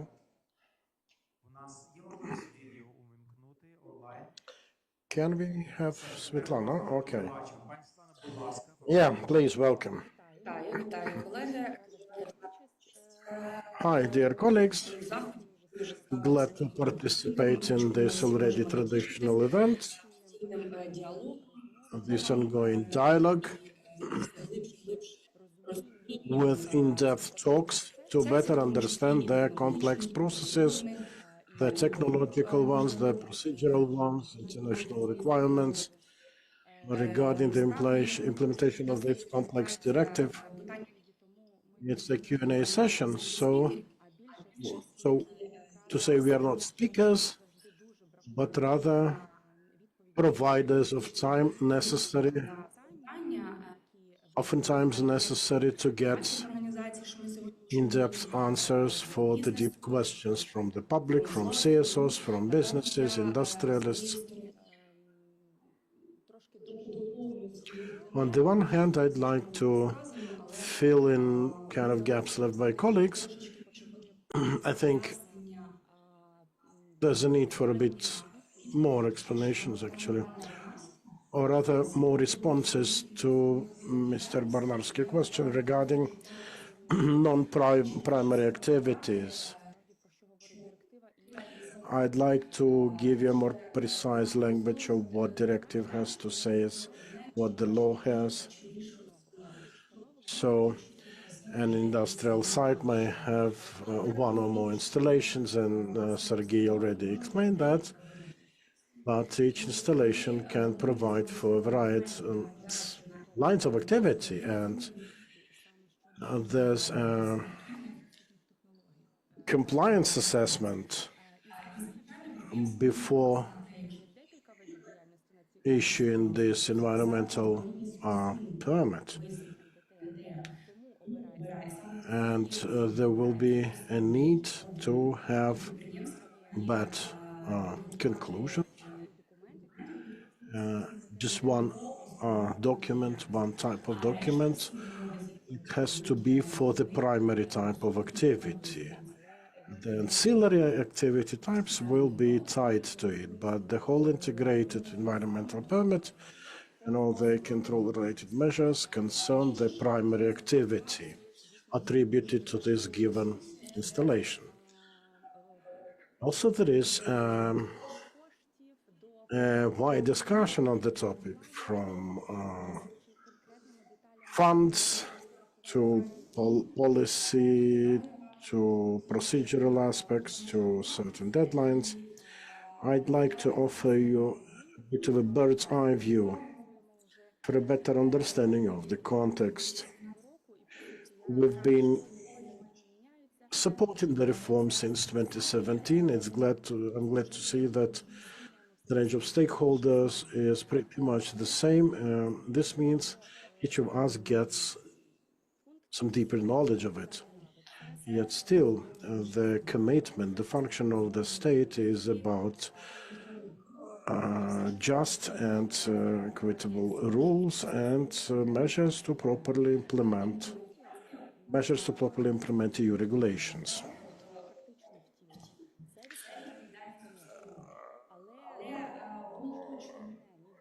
And actually, without close-knit cooperation, it won't happen, it won't be possible. We need to ensure cooperation between governmental institutions and companies. While the legislation is still in the process of being finally approved, and while bylaws are still being approved, there is still an opportunity for everyone interested to participate in the shaping of policies. I'd like to invite everyone interested into this. The ministry is actually working on that. They have events like roundtable discussions, trainings, and so on, organized twice a month with local and Raion level governments, say with companies, so on, which poses a great opportunity for everyone to put questions. Because I think it is the companies who have the most intimate knowledge of what will be needed to properly implement. Yes, there is a question of funding. Where should we look for money? In the current realities and circumstances Ukraine finds itself in, it is not possible to ask for money directly. It won't happen. This begs for some joint decisions. And we welcome initiatives from companies. These initiatives can be of decisive nature. They will help streamlining all related steps, including the funds seeking routines. During the previous panel discussion, the fund was mentioned, but I think that until companies are able to provide their proposals and comments, it won't go further a lot. It won't go as fast as it should. So I kindly invite all the businesses to join this collective search of solutions. It's not just about Ukrainian banks, it's about bigger groups, European level ones like the OECD. There have been numerous round tables that our businesses can well participate in. These will provide, already provide and will further provide information about certain new steps, new opportunities, So yeah, it's our joint objective because it is about improving health status, conditions of everyone. So let us join it together. Okay, let me bring more focus to your words, and you will confirm if I was right in my assessment.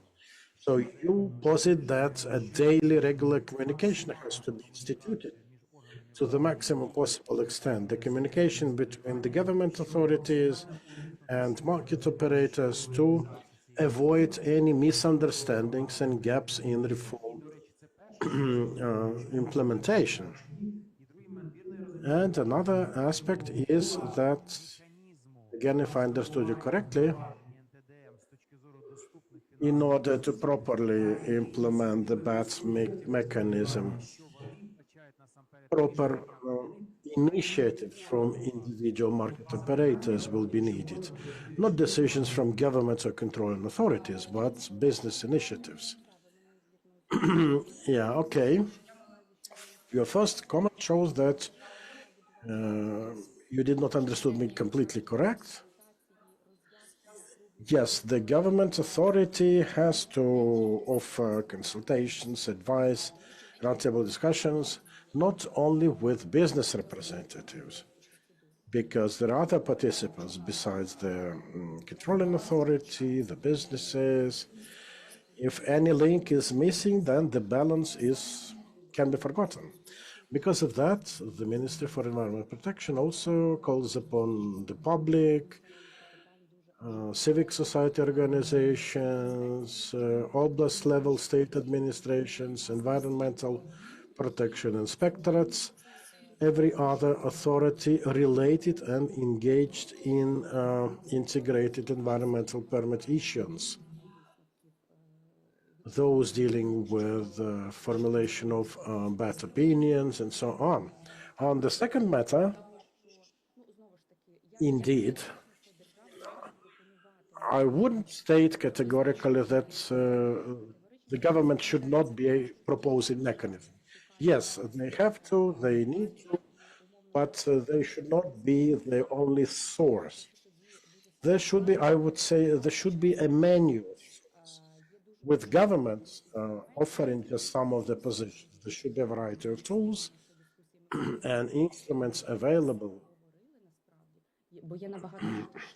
And actually, we would need to discuss it further maybe later on, because even the second panel wasn't enough to cover every aspect. Okay, thank you, dear Svetlana. Thanks for joining us. We continue with our panel. I hope some of the questions closer to the end of the panel will be also of interest for you, and you will be able to remain present and check them. And we go on to Monika Pribilova. She's online with us. She's an international expert at the BAT project. Dear Monica, can you hear us? Yes.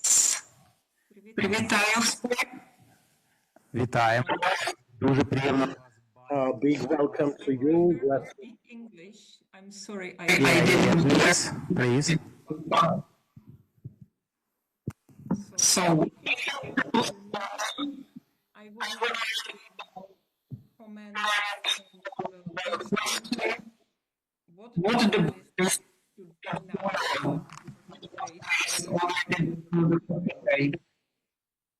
now. As the most important for the industry is to find out what the requirements for them and to make a plan and then where to get the money from, if they will need to do. This is actually difficult, but without analysis, the integration cannot be issued. And if there were concrete experience from Czech Republic or other European countries, I will be happy to.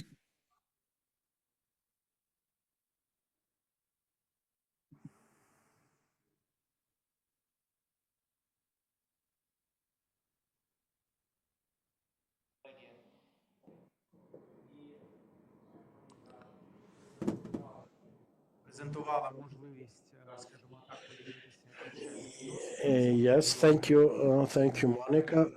It's nice to hear that you're ready to share your Czech experience with that. It's always better to know something from someone who has already been through it. So maybe there will be more questions to Monica after our further communication. I see Andrei is willing to join us. Dear Monica, please stay with us. Maybe there will be questions to you.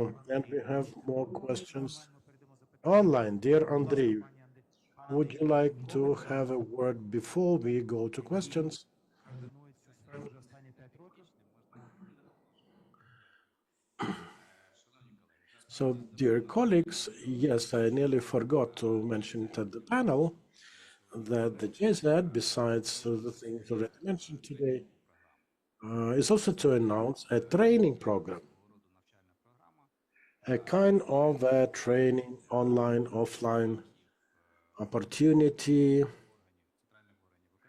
for representatives of the central bodies of the executive, the Ministry for Environmental Protection included, members and participants from the permit issuing authorities, representatives of the executive at the regional and local level, representatives of individual companies subject to integrated permit issuing, as well as the wider public and civic society activists. This program is expected to start in April and will continue roughly by late May, mid-June. We do hope to be able to prepare all the participants to have a smooth transition towards a new procedure. The concept has already been approved with the Ministry for Environmental Protection. We are now working on individual training models. We will invite legal professionals, councils that are participating in the development of legal regulations. There will be also IT guys present because there is a IT component to the system, as well as there will be technical professionals. They will be helping with everything BAT, how to identify company needs, and so on. We will be also learning how to use BAT conclusions to identify limits and so on. So closer to April, we will have more information and we will promptly notify all of you, particularly those involved in permit issuing. So we hope that you will participate. Thank you, dear Andrei, the BAT Project Ukraine. And yes, there will be questions during implementation, as Bogdan mentioned, those planned schemes, the succession of steps, the roadmaps, while nicely presented in the presentation, may still pose questions. So in order to avoid any issues with it, not to miss deadlines, given the decisive nature of communication, we will be offering these training opportunities. And yes, I see there's a question on the floor. Please. I think my question is probably to Sergey or maybe to all the panel participants. A practical question regarding the law and its implementation. As regards the environmental impact assessment, because the law provides for EIA even for active companies. And actually, the whole permit issuance procedure does not allow for EIA. Does not provide any specific timeline, how and when it should be procured. So maybe there are some explanations, say, for companies operating installations for quite some time that already have some documents. And while Svetlana mentioned that the permit will be concerning the main line of activity, the principal one, does it affect something what Bogdan has mentioned? No, what Svetlana mentioned is not against Bogdan's work because he was answering specific questions, and Svetlana just added options stated in the law within the meaning of European legislation. So there are no discrepancies in that. The first thing. Now, the second thing is, dear colleagues, I would rather recommend everyone present, also those online, to be governed by the law. All the answers are in the law, first and foremost, so you should be seeking answers there. We can relay things from other sources, but again, speaking of EIA, first of all, this is not a part, a component of the integral environmental permit. Secondly, according to the relevant law on EIA, there can be three types of documents there. And these documents are not part and parcel of the application, but they have to be submitted together with the application. And the law says that these have to be submitted only if required by law. And the law has just two cases when this is required. First, for installations to be commissioned for the first time, and secondly, if we speak about changes of characteristics or production expansion, when thresholds have been identified as stated in annexes, then it may be required. So these are the two cases in the law. For all other cases, the EIA has to be added to the application with an understanding that the whole EIA system is operational since 2017. So individual EIA for a given installation is not needed. EIA is about plant operations, and the exhaustive requirements are set in the law on EIA, not in the law on the prevention of industrial pollution. And Monica mentioned it multiple times.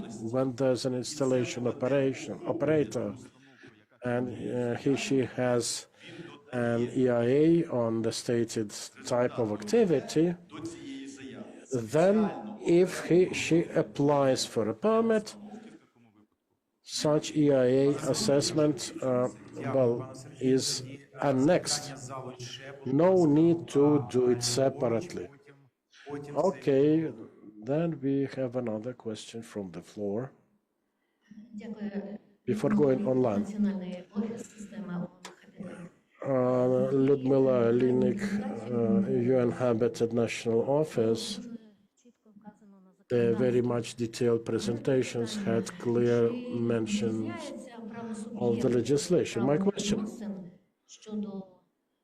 is there any difference between the subjects of the law in terms of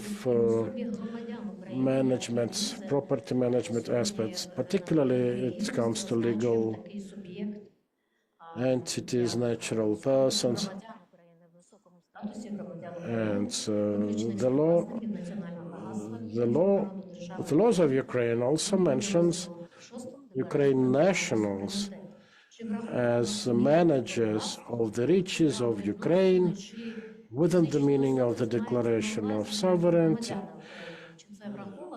So, do we mean Ukraine nationals and natural persons mentioned in the law or not?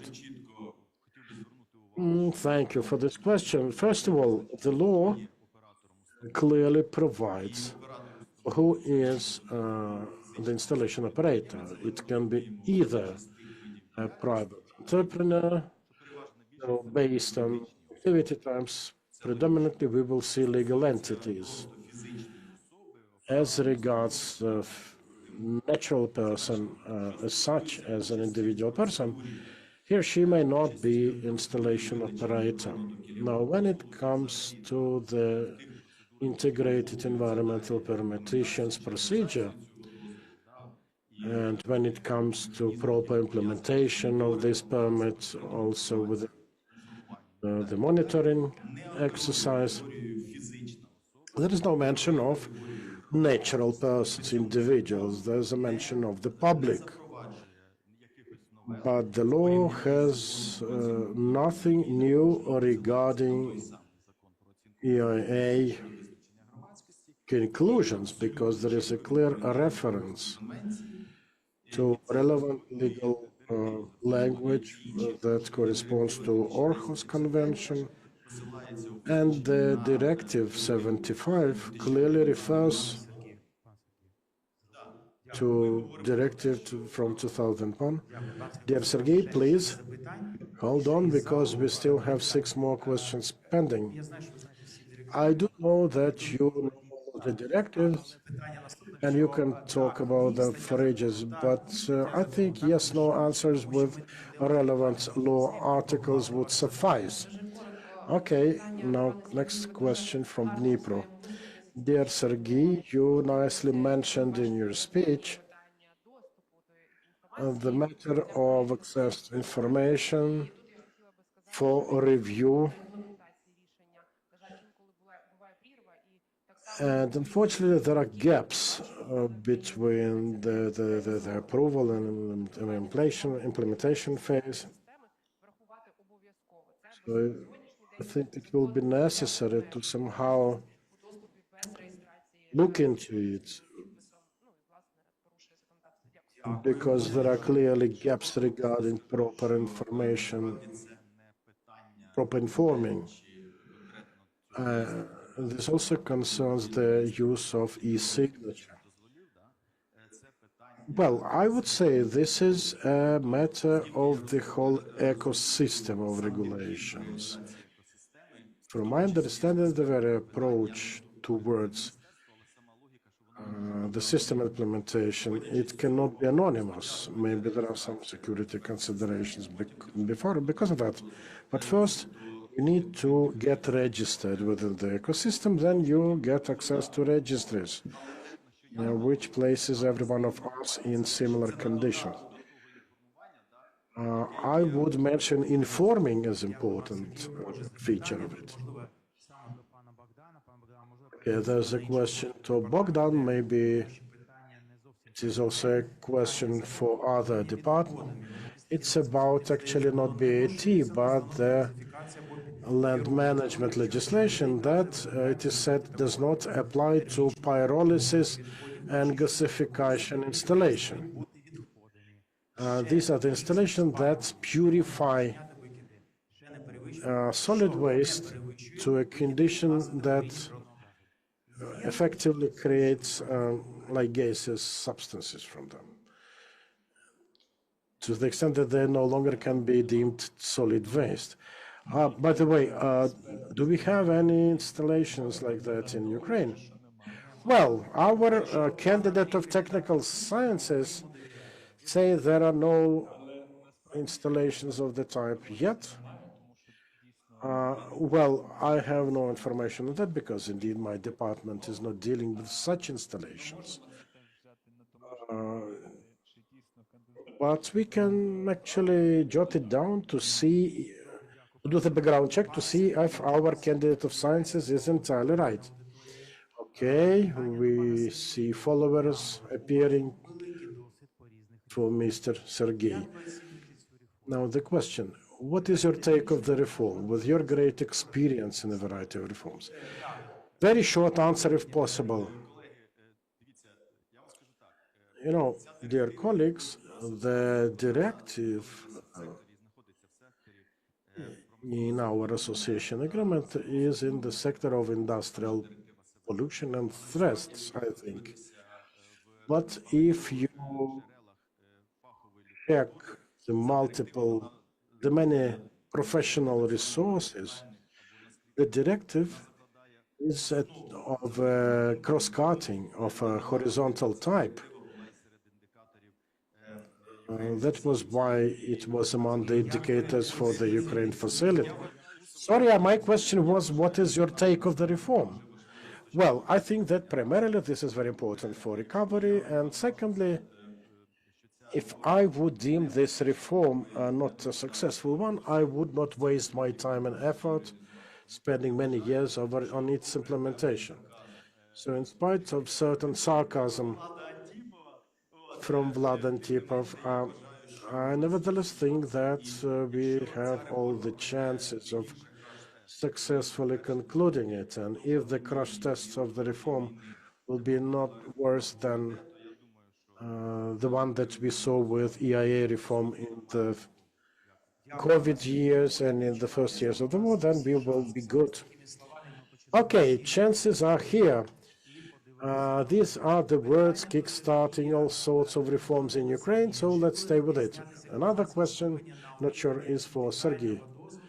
How different public debates on integral environmental permit will be different from AIA-related debates? Procedures, will they be the same or different? Well, actually, public debates, or how these are called, for different documents, for different permits, they follow different processes and procedures. There is one type of public hearing for EIA. There are specific discussions like what it is all about, what are the questions regarding specific case. Meanwhile, for integral environmental permits, there will be discussions of the application itself. Sergei has mentioned.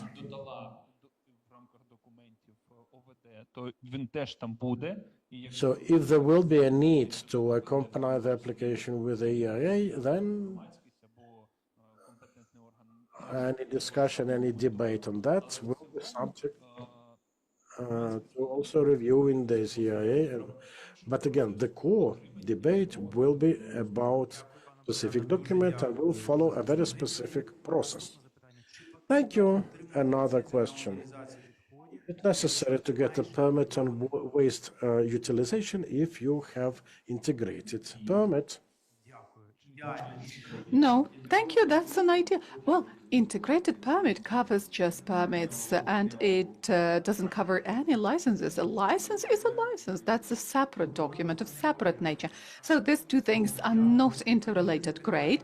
Then we have a question, Mr. Buhtan, I believe to you again, because the question is of political nature and it's quite rhetorical. Is there a risk that when we access EU, the reforms and the requirements would be harsher? No, it shall not happen, but BAT would become actually stricter because they are being reconsidered, and in our national legislation, we are actually stipulating for it, meaning every 5-8 years the BAT is being reconsidered and reassessment is conducted. There's an attempt to search the best available techniques as of then, and yeah, requirements might be stricter. One sentence for me. The thing is that in 2024, certain amendments were introduced to the directive. It's an amended directive. And EU has got a certain amount of years as regards transposition. We will move towards this. Actually, we have certain understanding in what way to move forward. But I believe the next step would still be taken into account the requirements of the amended directive. Okay, theoretically, those who are postponing implementation of BAT may be facing some stricter requirements within the BAT, right? Well, the requirements of BAT, as far as they are cyclical in the European Union, they are getting updated once every 8 years, and obviously it's worth mentioning and reminding that our European colleagues understand that derogation is an exception rather than rule. And second of all, everybody willing to get derogation and have got certain substantiation of derogation, assessment of derogation shall take into account that they are postponing the implementation of something stipulated by this option of BAT. Yeah, clear. Just be mindful of that. So, if there were certain nature protective measures in place, will they be included in the permit? And okay, speaking about EIA, Mr. Serhi already answered. Starting from 2017, no reconstruction was introduced, or maybe the EIA was needed. They can submit the documents without EIA. Sorry, you had so many acronyms in your question. I didn't get. Okay. If there were some conditions and measures of nature preservation, will they be included in the integrated permit? Yeah, sure. Now, question to Mr. Bogdan. We were sending letters as regards personal meeting with the representatives of the ministry to present a technology of the gasification of solid waste. See, Mr. Andriy, this is something that exists. So, Mr. Bogdan, please urge Mr. Andriy to have this, attend this meeting. On the side of the ministry, we never got a single invitation to participate in any meeting like this. May I ask what's the name of the company? Well, have a look. If they hear us now, they will allow me to mention their name. I remember just one resort from one company, and we answered their question. So, they had some prospective technology and they wanted to present it to us and hear our opinion out. They didn't want a meeting. They wanted ministry to come to them and check it out. But we asked them to provide us with more detailed information for us to familiarize ourselves in every detail. In Czech Republic, 100 employees are dealing with this issue. 5 in our case. Tova Energy Invest is the name of the company. Yeah, I was telling you about them. Okay, so if you hear us, the answer is very simple. Provide the ministry with appropriate details. Yeah, but also let me mention if they've got something really interesting for maybe even further public discussion, we can consider it and we might try arranging something. But so far, we need the case. Okay, let us be frank. You are not responsible for implementing a certain or trying out certain techniques and technologies. You can just spread the information in what way this can correlate to BAT, right? We know about these cases in the area of energy efficiency, including the next question. Will you provide explanations? Well, several questions, by the way. Here, I will voice them out and you answer that. Will there be explanations as regards the scope of integrated permit, whether it's going to be issued per platform or per enterprise? If there's just one permit per 3 platforms in one oblast, shall there be a certain permit for the platform? What to do if within one platform we have several kinds of economic activity? Shall we be getting separate permits? Well, we were trying to answer all these questions, providing certain examples, and my slides offered certain answers. They are there. Maybe if later on we share my presentation, please have a thorough look at that, because all the answers were provided there. Now, let me answer this. Щодо визначення меж установки роз'яснень меж Will there установки be explanations має на увазі, він буде дивитися на установку, майданчик чи вид діяльності. whether the permit is going to be granted to the enterprise platform or installation? Okay, we will be providing in every certain case specific explanations, but Mr. Serhiy was mentioning it's all there, it's all stipulated. The second question was what the permit is granted to. It's granted to a certain installation. If the installation works within, for example, 3 installations are working within one platform, then there might be one integrated permit or 3 separate permits, depending on the economic activities. If the installations are there at various industrial platforms, then there shall be a permit per platform. Дякую, пане Богдане. І як бути, коли на одному майданчику Thank you. What to do if at one platform there are several economic activities that are not interrelated, but one is subject to EIA? So again, that's a question similar to what was asked by Mr. Vladislav. If this specific economic activity if this economic activity is performed within one installation and that installation is used within the key economic activity of the enterprise, plus some auxiliary economic activities, then yes, it could be received for this one installation. But also, if we don't know that there will be several technological processes within this one installation, there shall be a permit for the whole installation and all the activities performed within it.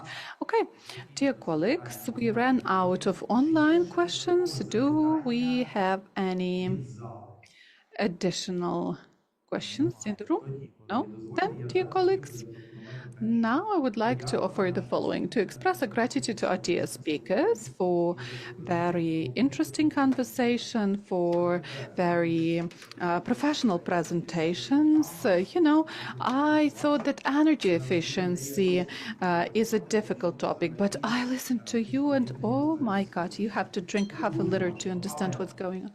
But on the other hand, it's very interesting, and I understand, Mr. Serhiy, and you also as a person who's dealing with reforms, understand that you will have employment till the end of your life. And now I would like to provide the floor to Mr. Andrei, as manager of the project, for the final remarks for today. And Mr. Andrei.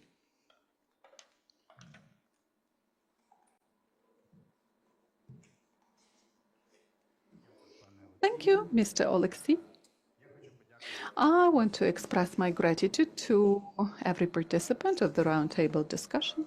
Sure, I believe this was a great honor that we can work in conditions of war, in conditions of this increased danger. And the armed forces of Ukraine is to be grateful for that, because you know what kind of nights we are having here in Kyiv, all over Ukraine. You know about the peace negotiations, and we are so far from peace, according to our feelings. And thank you for finding this opportunity to physically come to us today. People came from various regions of Ukraine in order to share their experience here, interesting opinions. Also, participants who joined us online, something like 400 participants. I believe that's a lot. And I strongly hope that's not because we lack communication with the stakeholders, but because the topic is really interesting and everybody understands that in half a year the system will change, and we expect that the changes would be positive. We will do our best for that to be the case. Thank you for your participation. Thank you, dear moderator. You've introduced a lot of interesting ideas, very interesting moderation on your side, and be safe. To be continued. Дякую всім. Thank you, everyone. Have a great day and peaceful sky above your heads.